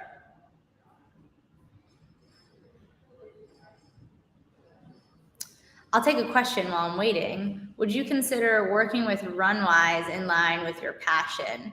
I would. So one of the reasons I came to Runwise was because I wanted to work at a company that felt more aligned to my personal mission. Oh, now I'm wondering if people can't hear me. Shannon, should I do something specific? No, you can hear me? Okay. And so it is very much in line with my personal like values, like really like picking something like I want to help combat climate change and the way that impacts the world was something that was really important to me. When I left my last company, I was like, I knew I wanted to go to a small company and I knew I wanted to go to a company where I felt very aligned to the mission. And so that is something that I would say is in line with like my personal passions overall.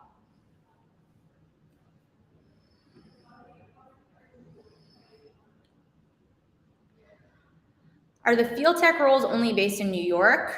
Right now, yes, our field tech roles are based in New York. We do have a small field tech present. We have a field tech in Washington, D.C., and 2 field technicians in the New England area.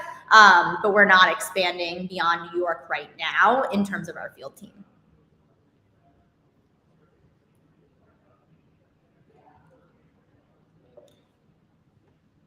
I can't hear you, Shannon. I'm sorry.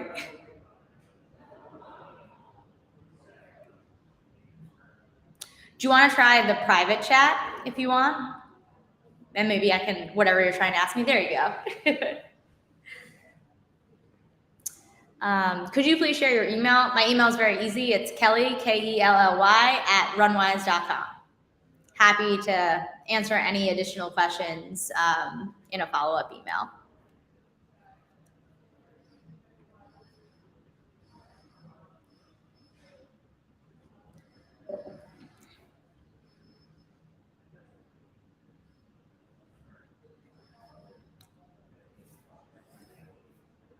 Thank you for sharing that. Appreciate it. Are there any other questions I can take from folks?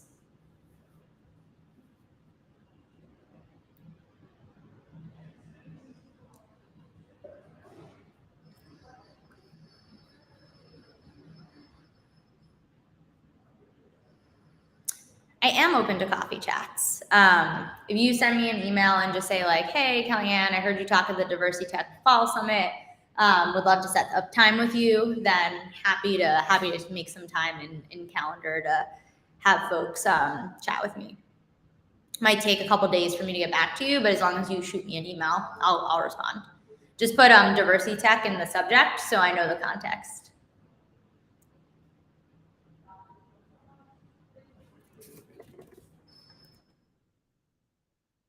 Any final questions before I get wrapped up here? I think I have about 2 more minutes. But yeah, overall, I think if any of those roles are something that you think you may be a good fit for, even if you're not sure, I always tell folks, if you're not sure, that probably means you should apply.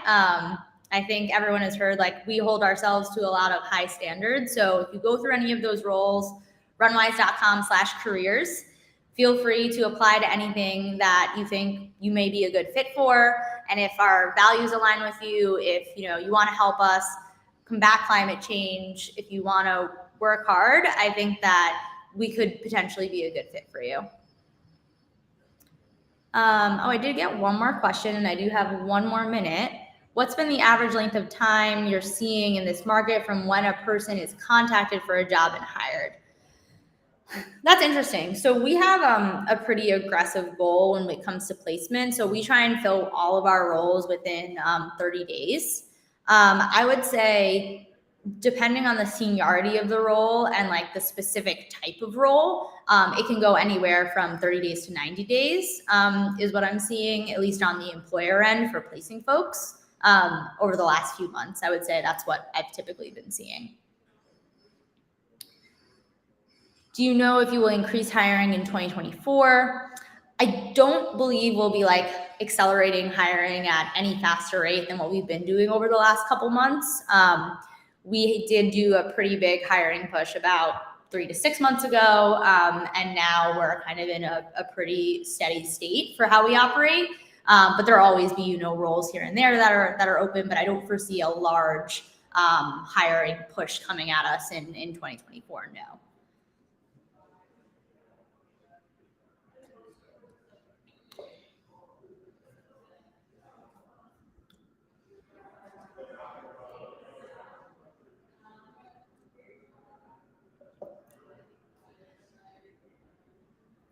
I think that is time for me.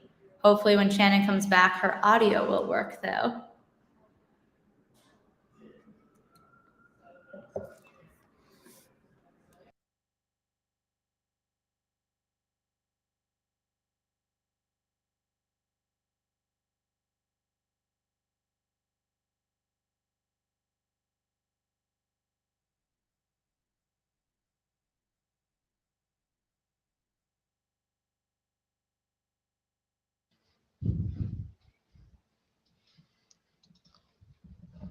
All right.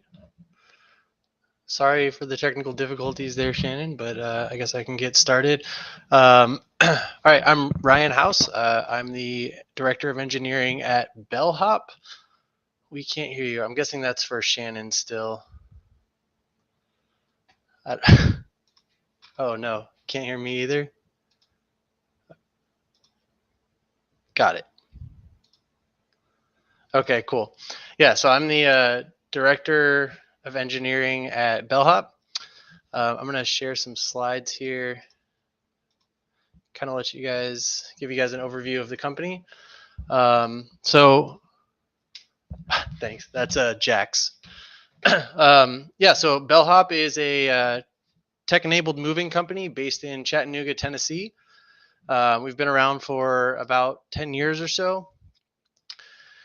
And yeah, our mission is to change the way we move. So we're basically kind of like the gig economy job. We're like Uber, but instead of for taxi and moving and transportation services, we're providing moving services and other labor related services. So yeah, we're just trying to modernize the moving experience. It can be really challenging and cumbersome and frustrating for a lot of people. So that's kind of our goal here. We want to be the #1 moving platform in the digital space. despite the recent economy and housing market, it's still a huge market for us to capitalize on. And so we've had a lot of success over the last decade in doing so, admittedly with some dips in the last couple of years after COVID. But as you can see here, it's still a huge space that we're going after. And we've, again, had a lot of success so far. Yeah, so again, moving is a long and stressful experience. Prior to moving, people tend to work for about 12 weeks in coordinating and facilitating their moving experience. We're also competing with 18,000 or so providers in this space.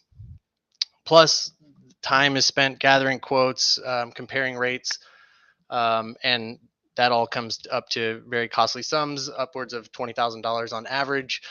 And so we thought there's got to be a better way to kind of consolidate these services and streamline this operation. So yeah, we start upstream. So we've partnered with a lot of third-party providers to kind of fill the gaps in areas. I am sharing my screen. Are you not? There's no presentation showing. Okay, cool. So I am sharing my screen.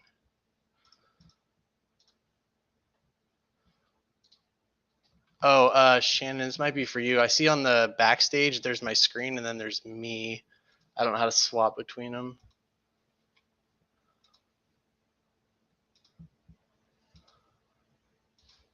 Okay, I guess I'm on my own here. Let's see. I don't know. It just shows me my video source here. Okay. Well, I'm going to just keep going. Yeah, so to kind of fill the gaps of the services that we're trying to provide, we've partnered with a lot of third-party providers. Things like junk removal, packing, storage. Those are not services that we provide as a platform. There we go. Thank you, Shannon. Those are not services that we provide as a platform, but we do provide those services through our third-party vendors.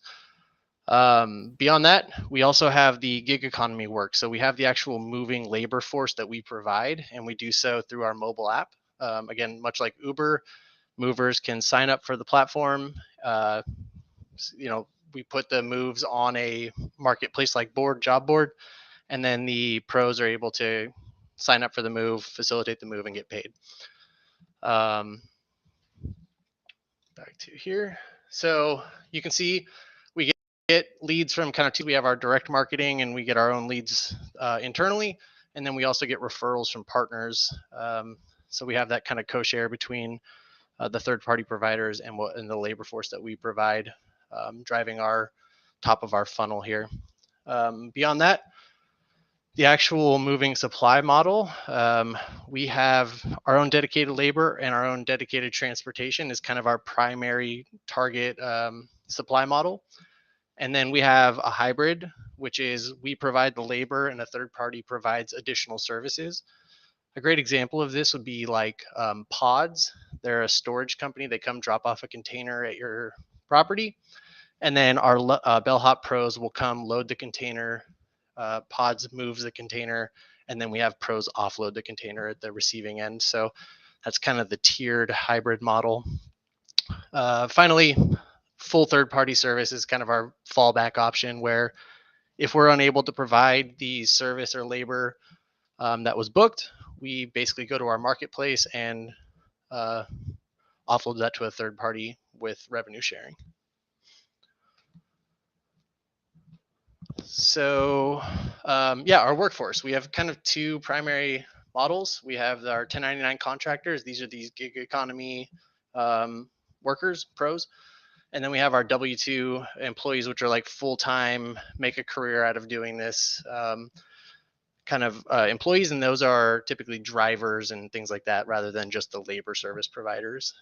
And then because of that, we also have our own internal carrier, where we can facilitate the moves with our own equipment, or we can lease equipment and or offload even to third-party transportation providers.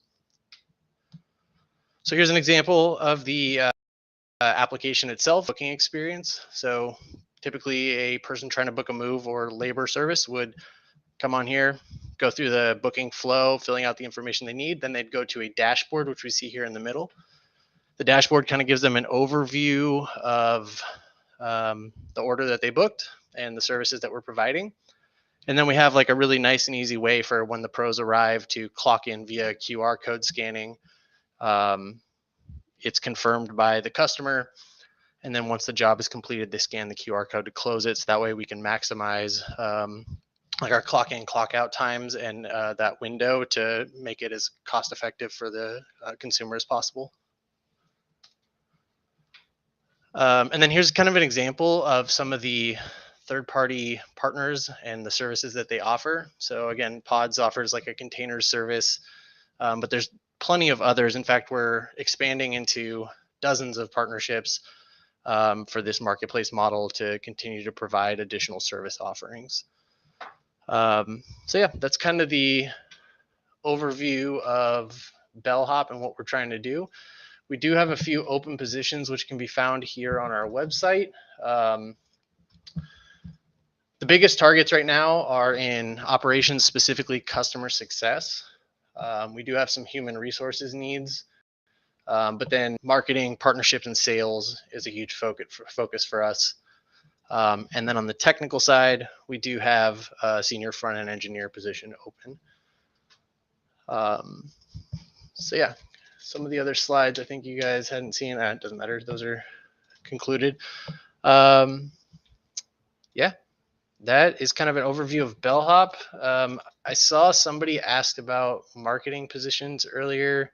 So we do have a marketing position available. I think it was Tachi asked about that. I don't know if you're still on, but I did pull up your LinkedIn here and I can follow up with some additional information.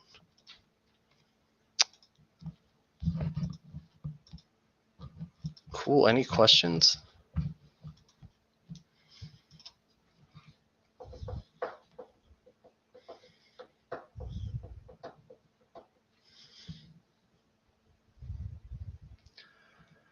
How do you gather feedback from customers to ensure that your services are meeting the diverse needs of your clientele? That's a good question. How do you gather feedback from customers to ensure?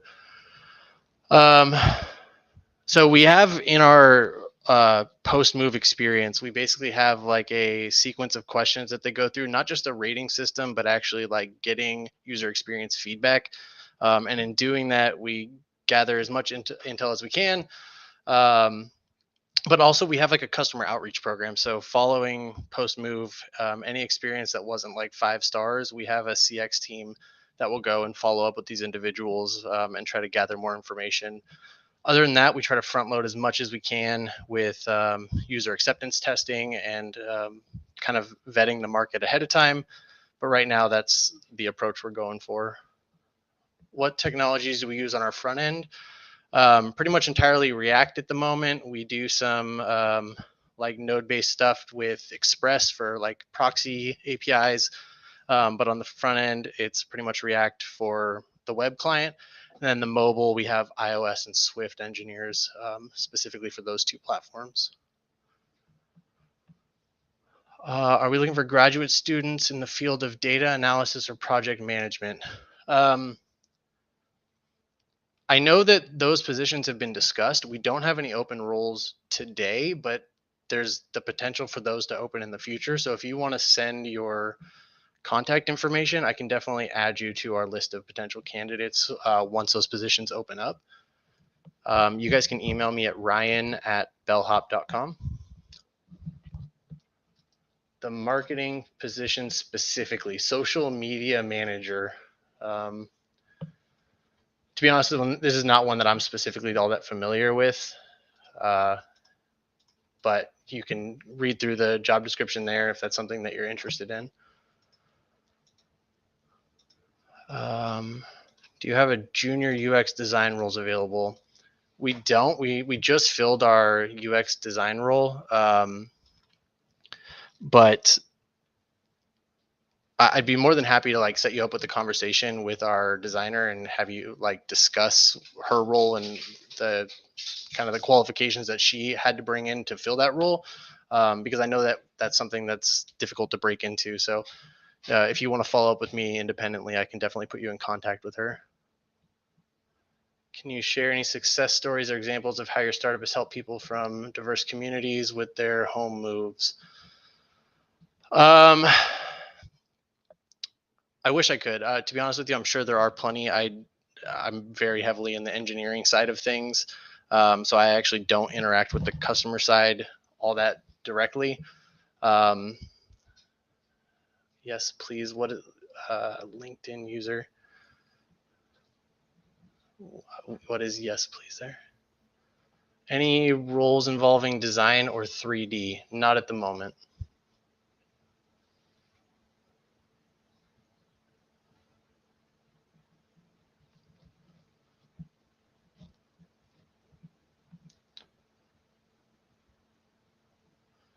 Cool. Any other questions?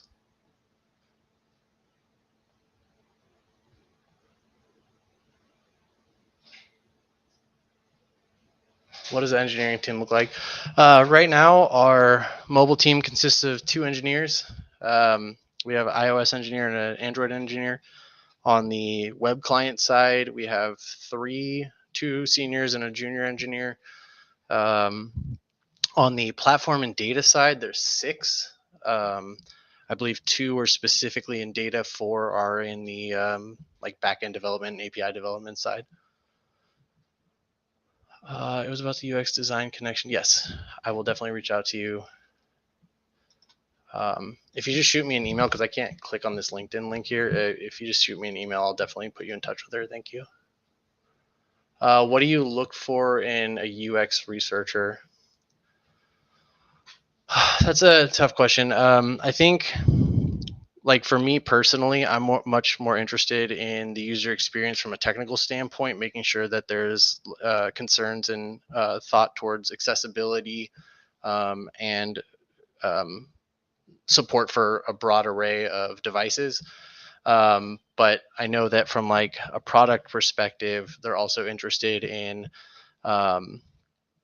basically just like general usability and the ability to navigate the booking flow and to navigate through our different branches of our funnel. So for me specifically, I'm definitely much more oriented towards the technical side. Love to meet a UX researcher or research coordinator at Bellhop. Again, if you just shoot me an email, ryan@bellhop.com, I'd be happy to put you in touch with some people. I know a lot of us are willing to kind of talk to people outside the company and the organization and just continue to build our professional network. So I'd be happy to put you in touch with the right people. Submit an app for the social media role. Very cool. Yes. Well, we'll speak soon then. Thank you. What kind of technical testing do you do for platform engineers? Do you mean as far as like onboarding and candidate selection, or do you mean like end-to-end testing or unit testing? Because we do technical assessments for onboarding or candidate selection, but we also do technical testing from an actual engineering standpoint. So I'm not sure what you're referring to.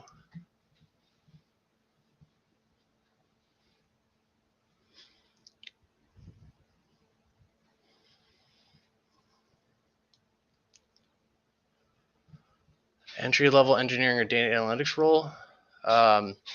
Yeah, best way to stay up to date and involved would definitely be to follow us on social media as far as just general business development. But again, if you want to shoot me an email, I'd be happy to add you on LinkedIn or put you in touch with people internally.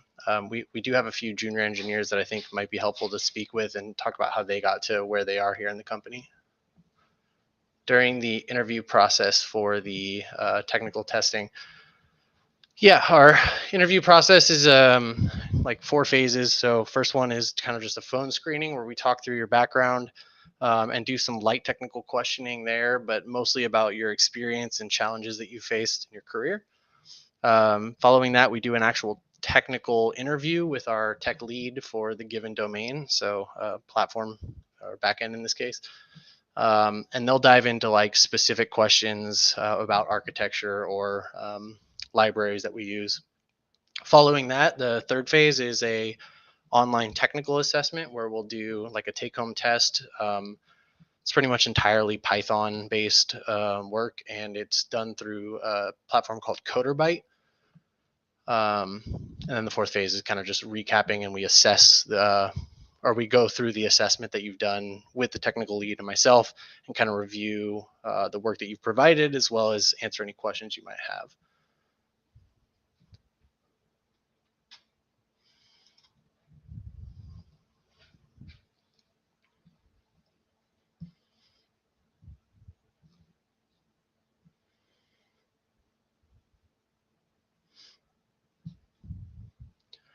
Any other questions?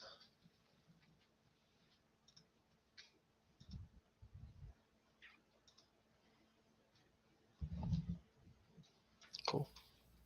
Thank you guys for your time. Can you hear me? Yes, I can. You fixed it.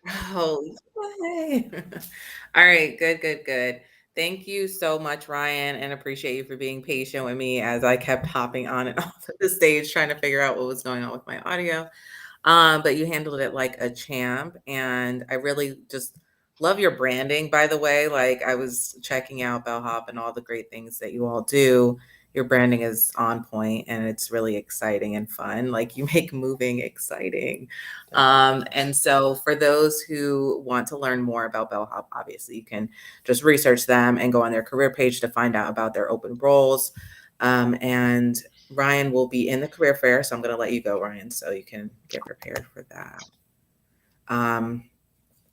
As you all prepare to go to the career fair, for those of you who got accepted, and we received so many applicants that unfortunately we couldn't accept everyone into the career fair, but we were able to select a few that matched up with the roles of our employer partners that showcased their opportunities today.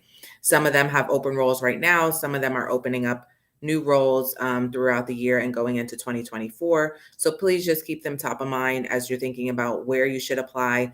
There's other companies out there besides the big FANG companies, the Googles, the Microsofts. Of course, they're awesome, but there's really thriving, scaling innovations and tech companies out there, and you just need to kind of keep your eyes and ears open to the new opportunities and what's happening. What are those innovations?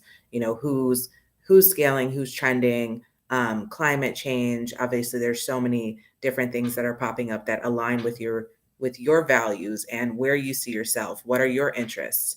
And so as you're thinking about those careers, as you're thinking about transitions, pivots, advancements, look to these smaller to mid-sized companies that are really doing amazing things and have lots of open roles, and are willing to, take a chance on you because you do bring a lot to the table, especially if you're adaptable, like Runwise said. And so I want you to kind of take those things into your interviews as you're going either into the career fair. And for those of you who, were not able to come to the career fair today, we do have over 1,000 open roles on Trabaja, and they do span from mid-sized companies all the way to, some larger enterprises. But I think a majority of our roles are with some of these amazing companies that are scaling and growing and looking for great talent to join their teams.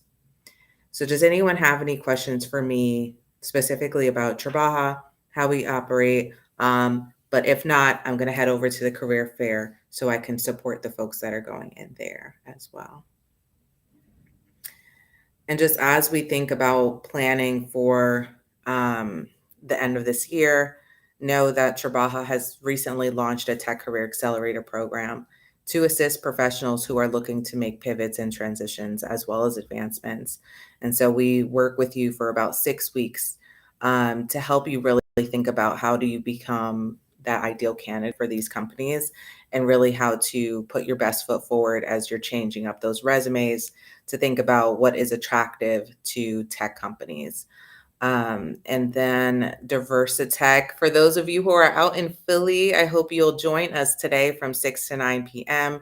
We will be at Unframed in Philly. If you want a ticket, I got a couple of free VIP passes. You can just DM me and I'll send y'all out some tickets to join us for some food and a couple of drinks at Unframed in Philadelphia.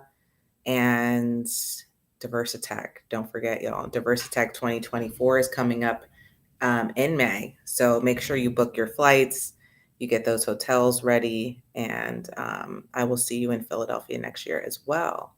And for any partnerships and collaborations, make sure you reach out to me. We're always looking for new partnerships, always looking for collaborations and ways that we can help job seekers get access to equitable and inclusive workplaces. I love y'all. I appreciate y'all. Thank you so much for the support. And yeah, I will continue to support any way that I can. Bye, Trabaja Tribe. See you later.